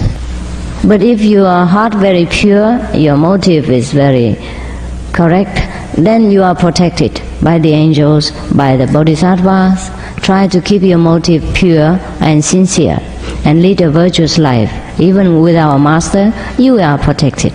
Alright?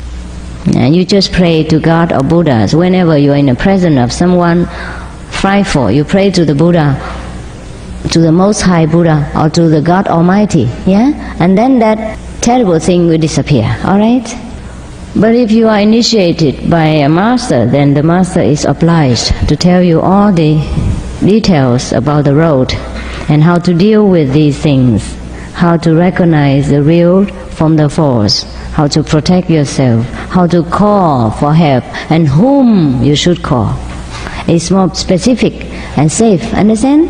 Alright? I thank God I have met a master in my life.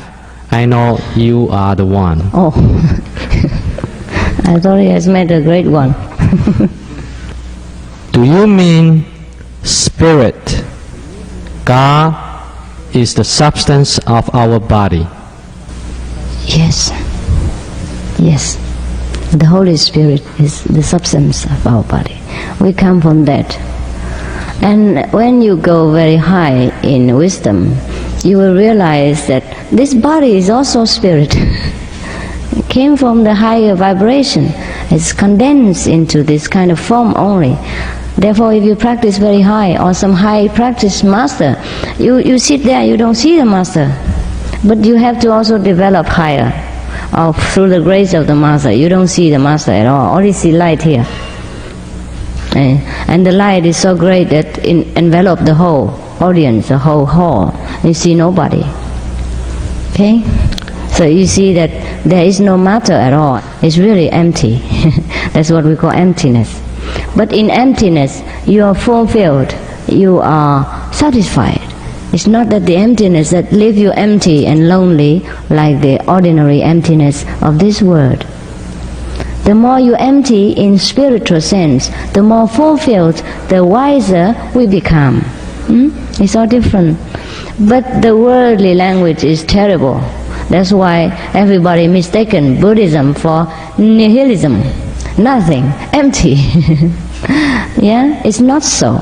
If everything come back into the nihilism, come back into nothing, then the Buddha never emphasized you to keep the precepts, to be a good person, to be virtuous.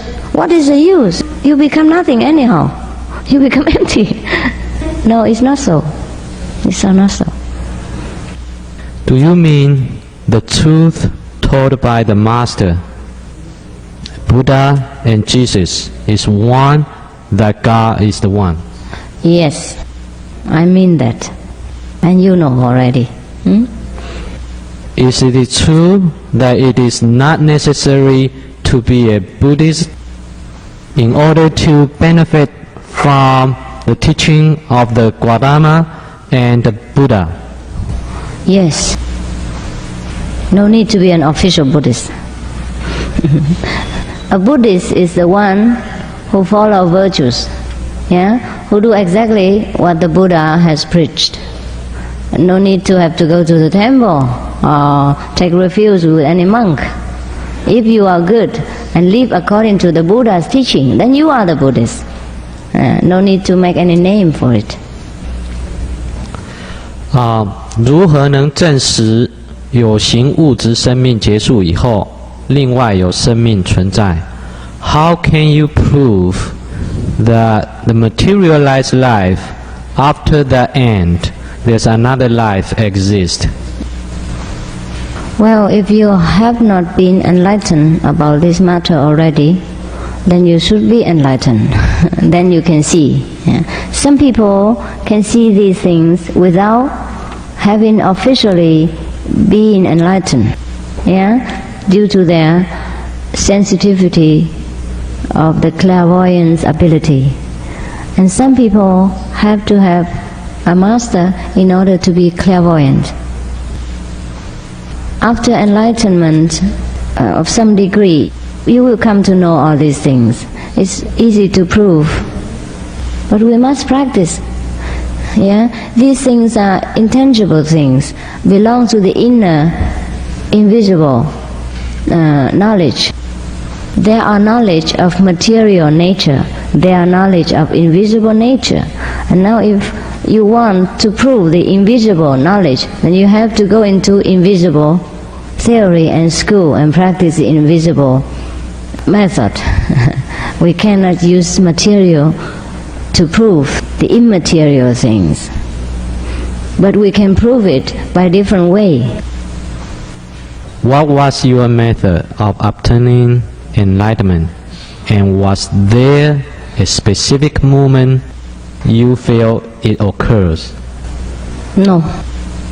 At the time of transmission, you just sit there. And I also sit there. We don't do anything. We don't speak any word. We don't move 1 inch. But we get the light. And we get enlightenment. We can leave the body. We can visit heaven. Or we can at least see the heavenly light or hear the heavenly word. Listen to the instruction of God and become wiser each day. The method I impart is no method. Therefore, I cannot write it down for you. I can only personally, invisibly, and inactively open it for you. I do without doing. If anything involves any doing, any excitement, any movement, it still belongs to the world of form and matters. So our method is a non-substance method, non-form method. But it can be transmitted, it can be had, it can be possessed. Why is it so? It is because the enlightenment is within yourself. The light is within you. The Buddha nature is within you. The kingdom of God is within you. I only pointed to you here. Look this way and you will see. Sometimes you have eyeglasses in your hand and you keep looking all over for it. So I say, here, this way. Okay? So it's no method. You already have it. Believe me. No method can lead you to enlightenment. Except you have to know your own nature and get contact with it. That is the only method. Any method let you see the Buddha nature at once, see the heavenly kingdom at once. That is the Guanyin method. That is the right method. That is the correct method. You call it by any name you want. But there's no method. It's only the power of God which descend into any chosen pure body and open your own God power. It's the God who saved God. It's the Buddha who saved the Buddha. It's the Buddha who enlightened the Buddha. It's the Buddha inside you who choose to be awakened. And the Buddha inside me and the Buddha inside you is one. Because you do not know it yet. So the Buddha inside you has to manifest into an outside body and waken it up. Yeah? But it is you who wake up yourself. It's the Buddha nature inside you who choose time. Alarm clock went off, so wake up. Yes, difficult. I will not teach you anything. It's you who will teach yourself. It's the Buddha within you who wake up and realize who you are and start to work with your own capacity, with your own wisdom. So therefore afterward you will realize that no one is master. Yeah? Everyone is equal. Everyone has the same potential. Just you forgot how to use it. The one who remember, the one who know will remind you. That's all there is. If you have already money in your pocket, and I tell you the money is here, I don't give you anything. I only remind you what you have forgotten. Therefore, it's no need for me to use any method. Money is yours.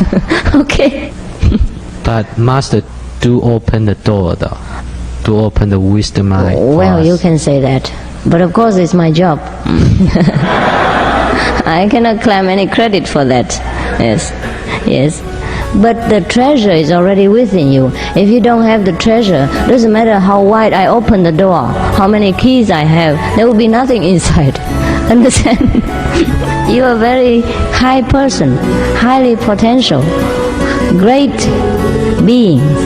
I just want you to know yourself, how great you are, and leave misery, leave ignorance.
Is heaven, Buddha land, only imagery in our mind? Everyone see a different form of Buddha land. No such physical existence in reality. Oh, it isn't. imagery product. Some lands are illusion due to hallucination. When you are short of oxygen, when you are tired, when you are under drugs or alcohol or under suffering, you do have hallucination. These lands are unreal, and you cannot come back to that land again. But those so-called Buddha's land and real heaven have the real substance, invisible substance, and you can come back anytime afterward. If a land is real, you can visit many times. Not everybody see different lands. Many of my disciples see the same land, but because there are so many lands, so of course somebody go there, somebody go here. Yeah, just like we have so many countries in this world. Some go to America, some go to England. That's of course no doubt. But England does exist, and two can go there at the same time.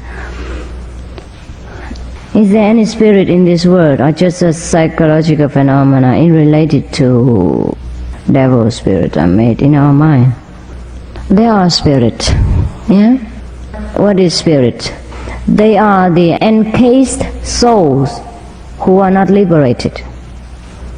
Now we are a soul who is encased in this body at the moment. After we leave our world, we leave this body.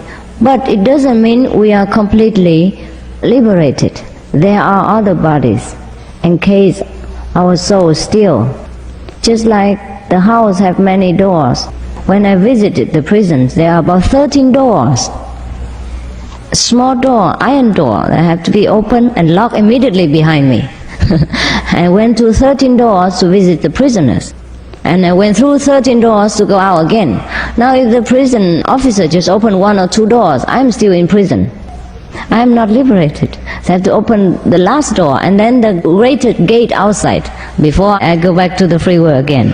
Similarly, when we left this physical body, it doesn't mean that we are completely free of any other body. We have other body. So the spirit, which we see sometimes with different eyes, or other people see with a psychic eye, these are those encased soul in astral body. Yeah, sometimes they fly around, sometimes they make trouble, sometimes they don't. Some high monks can see the past and the future. Is one's life deterministic? Means difficult for oneself to change one's fate. To see past and future is not a very difficult matter. It's very easy. And this is only very low level of development, nothing to boast about and to be proud of. All of my disciples are warned not to tell people's past and future. Our so-called fate can be changed through our effort and virtues, okay, and the power of meditation. But change to some extent only. If completely changed, then you have to die. You have no excuse to stay in this world. If you have no karma, you have to live. So sometimes there is a little connection through karma so that you may stay and fulfill your purpose. Why the mind of the high monk can move clouds, change reality, cure sickness? What is the theory, mechanics behind it? It's the power of the concentration only, nothing special. Power of concentration. But this is also very low level, sorry to say, belong to magic. It's the level of the first world in the universe, astral world. We are full of magics and tricks. Yeah? It's the power of the mind, not the soul. The power of the soul is higher than this. You can even change the hell. To move the cloud is nothing. We have done that dozens of times, just for fun, but not for you to look at, and not even intentionally. Our disciples sometimes they sit with me and meditate, and in a cloudy night, and only around our head are bright with all kind of stars. It's really a circle like this around our head, so they keep always wondering. I say there's nothing to wonder. the light of the Master is very strong. It can break anything and very far, shine very far, and it's very hot, yeah, different, invisibly heat. It dispelled all the cloud, yeah. But those so-called high monks, they have to use tremendous power in order to move the cloud. They have to deliberately do it, and after that, exhausted. I know many so-called high monks who did this and feel very exhausted afterward. They have to rest for many, many days.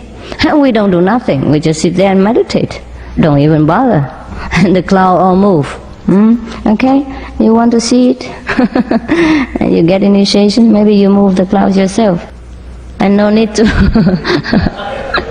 no need to wonder about this childlike phenomena and so-called magic power. Magic power is a very, very childish achievement. After eating meat for 34 years, can you stop right away without getting sick? Change overnight. You won't get sick. You only get healthier. You see, all the hospitals are full of meat eaters, no? America is a great meat-eating country, and you know the percentage of cancer rate is the highest in the world. This you can ask any researcher, yeah? Do not need to believe me. American cancer rate is the highest in the world, and we eat meat the most. Some of the diseases related to meat consumption and or production: rabies, anthrax, sleeping sickness, Q fever, norovirus, swine flu, Ebola restin virus. Cured meats and fish increase leukemia risk in children. Antibiotic-resistant superbug infections from a strain of Staphylococcus aureus. Blue tongue disease, E. coli, salmonella, bird flu, mad cow disease, or Creutzfeldt-Jakob disease, 90% of the population at risk. Pig's disease, or PMWS, listeriosis, shellfish poisoning, preeclampsia, Campylobacter, Clostridium difficile, diseases hidden in healthy-appearing livestock. Some of the costs of meat eating. Infertility. Eating just one serving of meat per day increases the risk of women's infertility by 32%, with additional meat consumption increasing the risk. Heart disease. Over 17 million lives lost globally each year. Cost of cardiovascular disease is at least $1 trillion a year. Cancer. Increased childhood cancers and adult reproductive cancers from hormones in meat. Colon rectal cancer. Over 1 million new colon cancer patients diagnosed each year. More than 600,000 colon cancer-related mortalities annually. In the United States alone, colon cancer treatment costs about $6.5 billion. Millions of people are newly diagnosed with other meat-related cancers every year. Diabetes. 246 million people are affected worldwide. An estimated $174 billion spent each year on treatment in just the United States. Obesity. Worldwide, 1.6 billion adults are overweight, with 400 million more who are obese. Costs $93 billion each year for medical expenses in the United States alone. At least 2.6 million people die annually from problems related to being overweight or obese. Environmental. Use up to 70% of clean water. Pollute most of the water bodies. Deforest the lungs of the earth. Uses up to 43% of the world's cereal. Uses up to 85% of the world's soy. Cause world hunger and wars. 80% cause of global warming. Plus more. Some of the costs of milk consumption: cowpox from milking cows, bacterial microbes, pesticides, and enzymes found in cheese derived from the inner stomach linings of other animals. Up to 80% of the calories in cheese are from pure fat. Breast, prostate, and testicular cancer from hormones present in milk. Listeria and Crohn's disease. Hormones and saturated fat leads to osteoporosis, obesity, diabetes, and heart disease. linked to higher incidences of multiple sclerosis, classified as a major allergen, lactose intolerance, plus more. For help quitting, please visit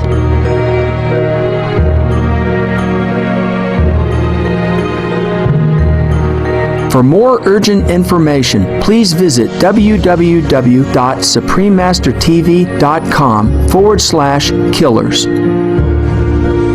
I would like to experience the light within.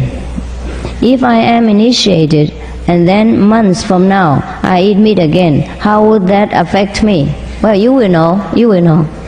Too early to say.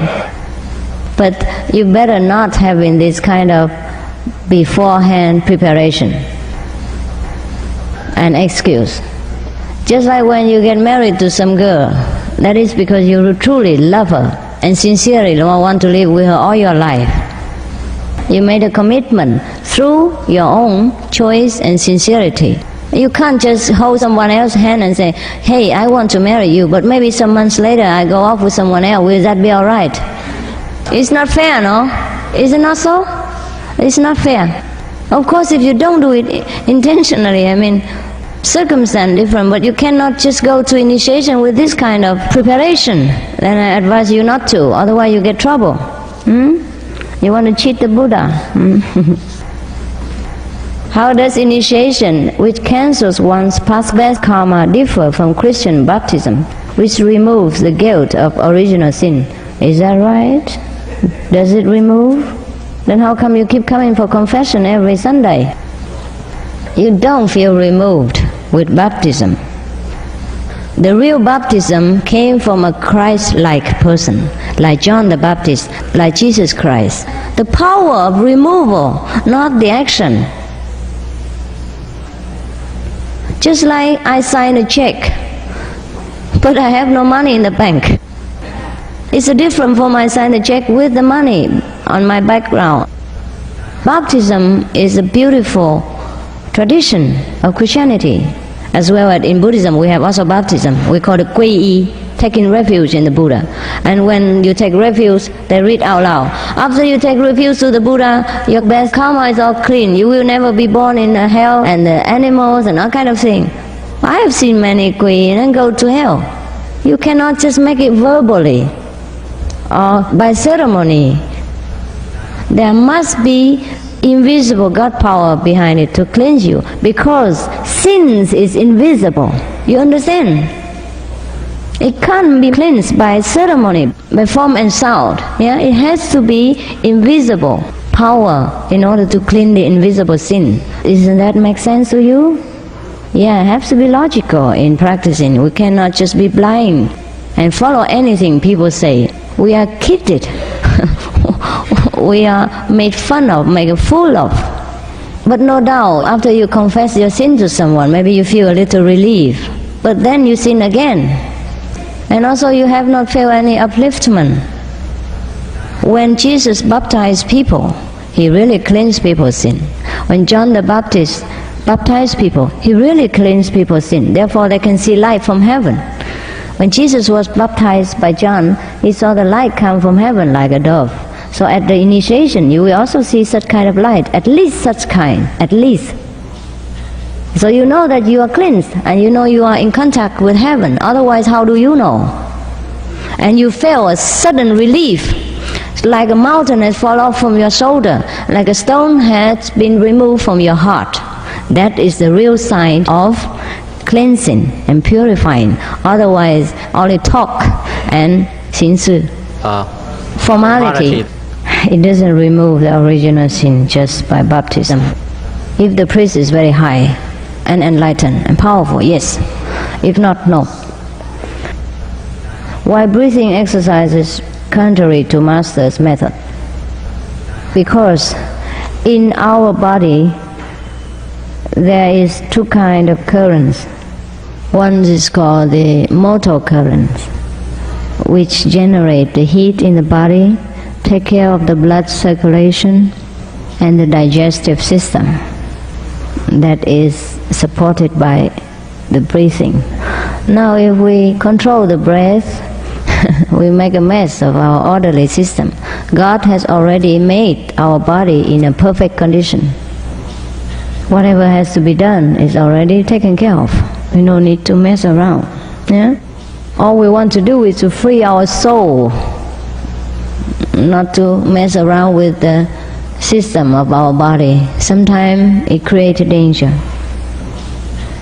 Also, the breath is ephemeral. When you sleep, you are unconscious of breathing. When you faint, when you have an accident, you collapse, you do not know about the breathing. How do you practice then? How do you elevate your soul then? So our method is the one who makes your soul ever conscious, always conscious, during sleep, during accident, during collapse time, during disaster, always to be conscious and to take care of your problem, take care of your business, take care of your decision. Yeah? We waken our own soul up, we waken the master of the house up and let him do the job. And then 24 hours he does things without us having to think and to even to pray for. Because the master wakes up, the Buddha, the Holy Spirit within us wakes up, the real self, understand? Without having to listen to the brain, the stupid computer. Therefore we will do everything in the right spirit. Knowing or not knowing, we'll always be right. Because the master takes control, understand? Not the servants. If we mess about with our breathing or any so-called body's chakra, we interfere with the physical system only, and it might bring about some illusion or hallucination, but nothing real, and we will not develop any wisdom with it. We will never become any wiser. I have tried, and I have seen many people who are on the top of the so-called breathing control and still had to come to me for wisdom.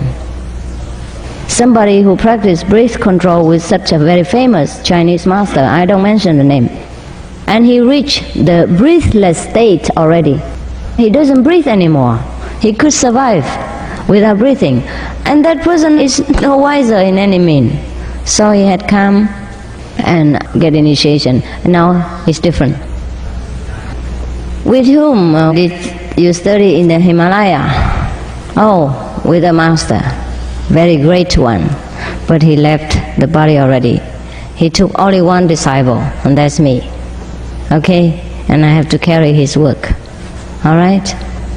He lived many hundred years, but I have only one disciple. He never go down. It's just by accident or destination that I met him. I have been with many other masters though. It's not the first time I learned the Kuan Yin method or this enlightened experience. I have enlightened experience before that, before I met this. But the transmission of the power came from that last one.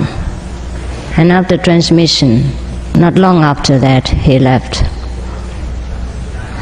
Master, you began your talk today with a discussion of Buddha's lands and the rooms in the mansion of the Father. Please elaborate on this. Why does a need for pure Buddha's land exist? Is this not the pure land we live? Even though it does not manifest itself as pure in your eyes. Yes, our land is very pure indeed. For me, but not for you. So you have to find your own pure land. What it means in Wei Mo Sutra about this land is a pure land is that you can sit here and see the land's pure. You can sit here and see the Buddha's land. Right here, right in front of your eyes. That's what it means by this land is a pure land. That is true, but not true to all people. It's true to me, true to my disciple, true to some high level of enlightened people. But not everyone. Everybody still see garbage. I see the mountain and the river, no? So what I say about Pure Land is that it all exists here and now.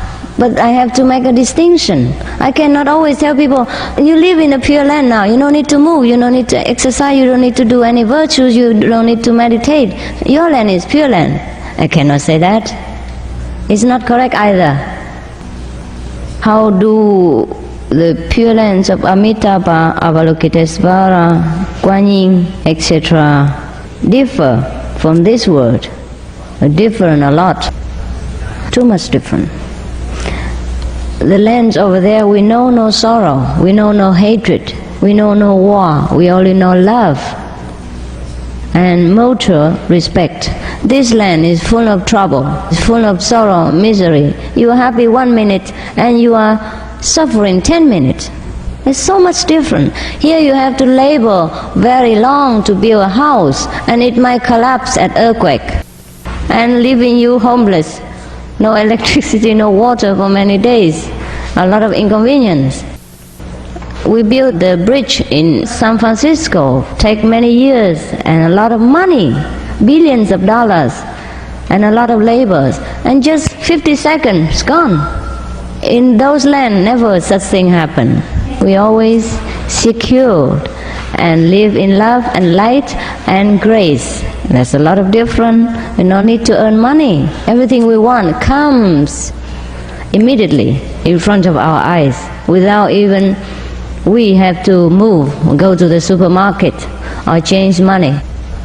We go from one Buddha's land to another without any travel passport, without any bureaucracy problem. Now you want to go to America, it's not easy. You want to get out, it's also not easy.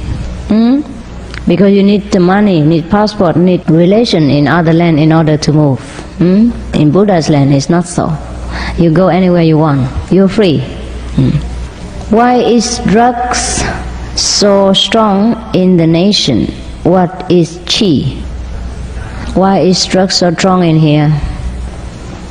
I know why, but there are many reasons. Invisible reasons and visible reasons.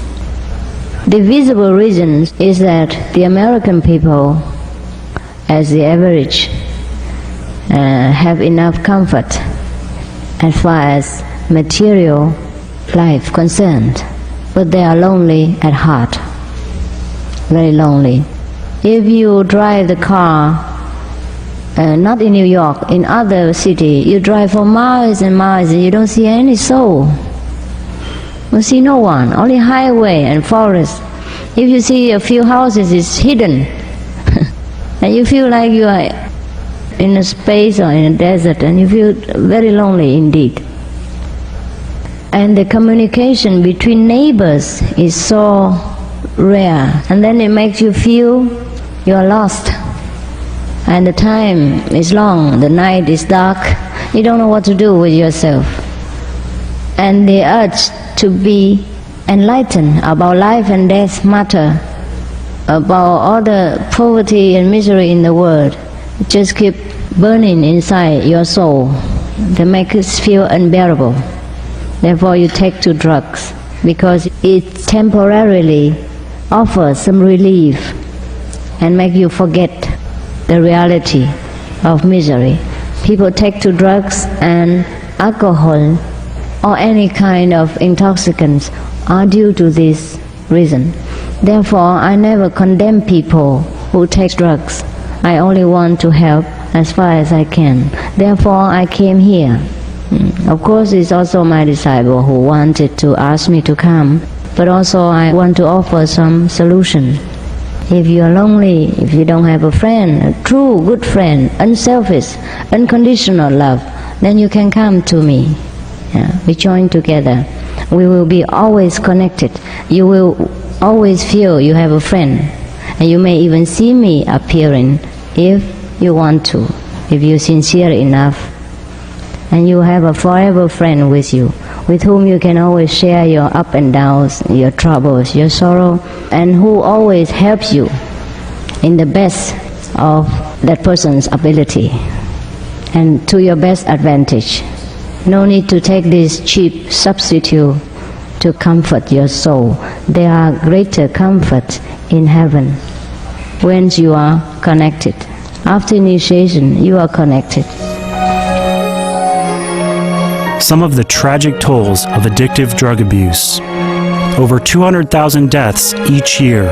Costs of $181 billion each year in the United States. $33 billion in the UK. Lifetime cost of current drug addiction amounts to $575 billion in the UK. Over 100 British children each week call a hotline to express concern about their parents' drug and alcohol use. Harmful effects: brain damage, stroke, heart disease, liver disease, tuberculosis, emphysema, cancer, depression, suicide, permanent memory loss, mental illness, higher infant mortality, increased crime and violence, impotence. Crime and violence. Illegal drugs are a factor in 50% of burglaries in the United Kingdom each year. In the U.S., 60% of people arrested each year have been taking illegal drugs. 650 heroin addicts in the U.S. committed 70,000 crimes in a 3-month period. Social costs. U.S. businesses lose $100 billion per year due to employees' drug and alcohol abuse. Australians pay $53 billion per year for healthcare, law enforcement, and lost productivity of drug users. Environmental costs. Every gram of cocaine produced destroys 4.4 square meters of rainforest, with 300,000 hectares of rainforest lost each year to cocaine production. Death. 52 people die each day due to drugs in the U.S. In Canada, substance abuse is attributed to 21% of total deaths and 23% of potential life years lost due to early mortalities. Plus more. For help quitting, please visit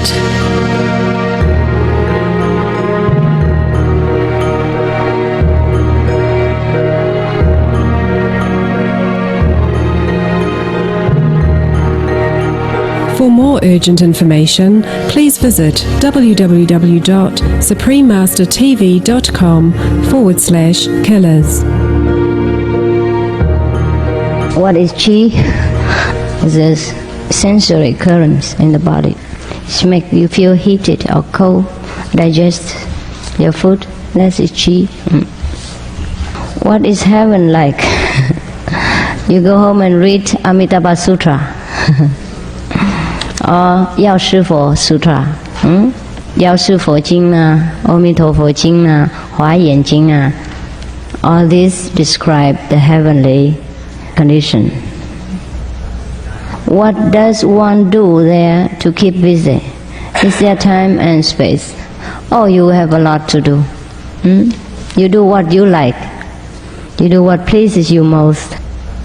And not such a kind of cheap occupation to earn your money and stuff your stomach, but real interesting and elevating things.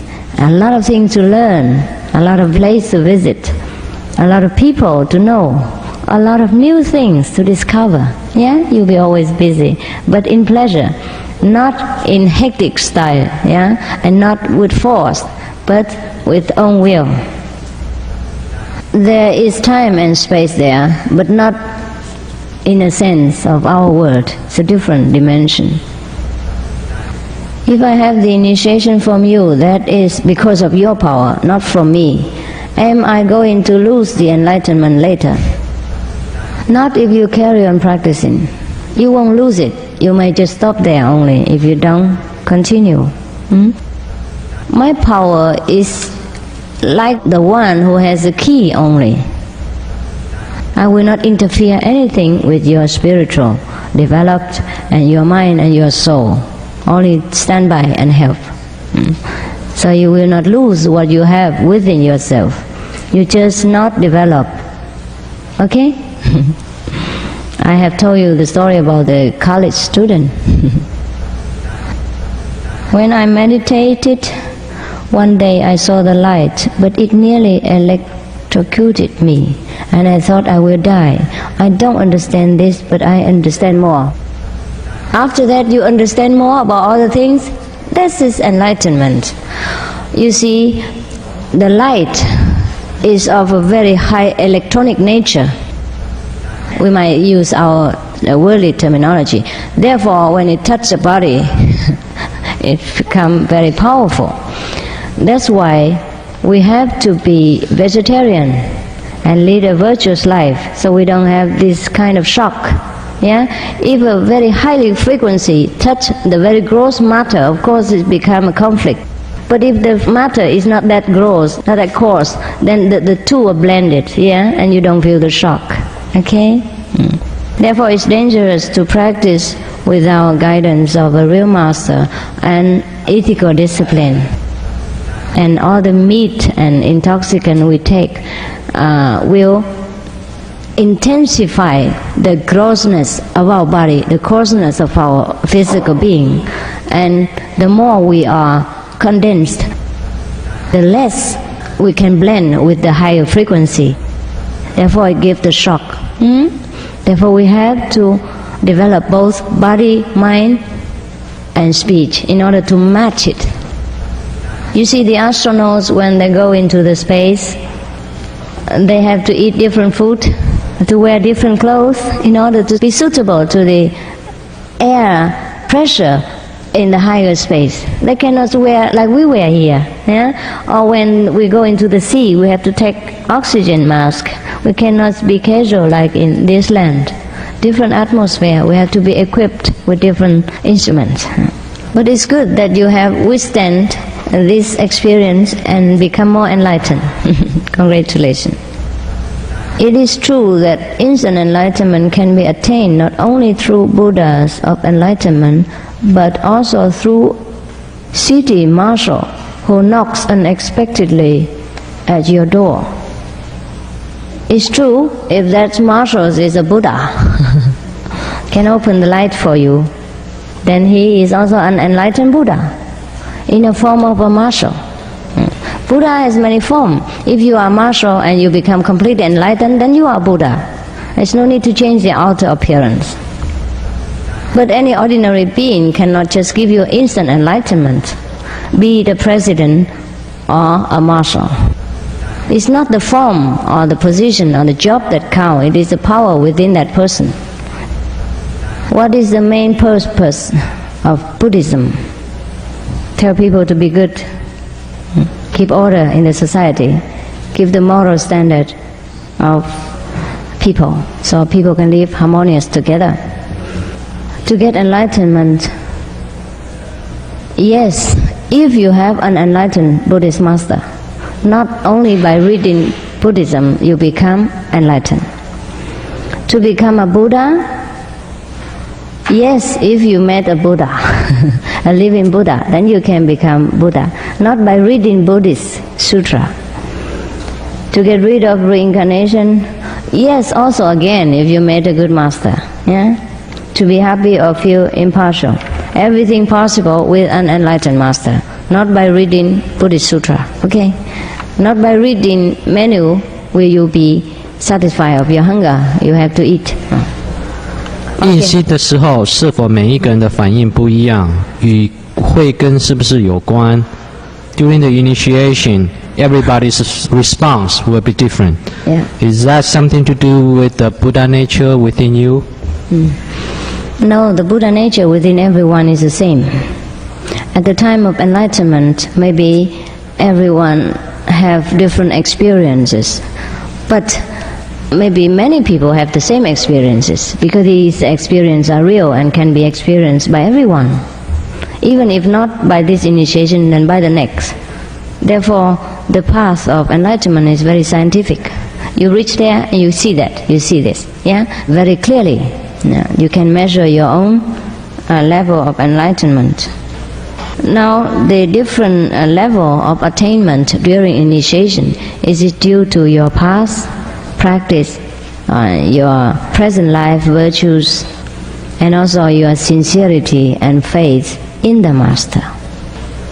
师父回答是这样子啊，印心的时候，我们的佛性呢，虽然的每个人都一样的啦，没有不同的佛性，不过印心的时候，有可能每个人体验不一样，也不一定这样子。有的时候很多人有一样的体验，因为这种体验是真的体验，所以每个人都可以体验得到。如果是假的的话，只有一个能得到，然后不又再有，不过这些体验都是很真的，所以我们每天可以有一样的体验，而且好几个人也有一样，或是不同的印心的时候也有一样的体验，因为这是很科学的，我们可以量自己的等级。在印心的时候，师父会讲怎么量。那有关印心的时候不同的等级就是因为我们自己信心有关系。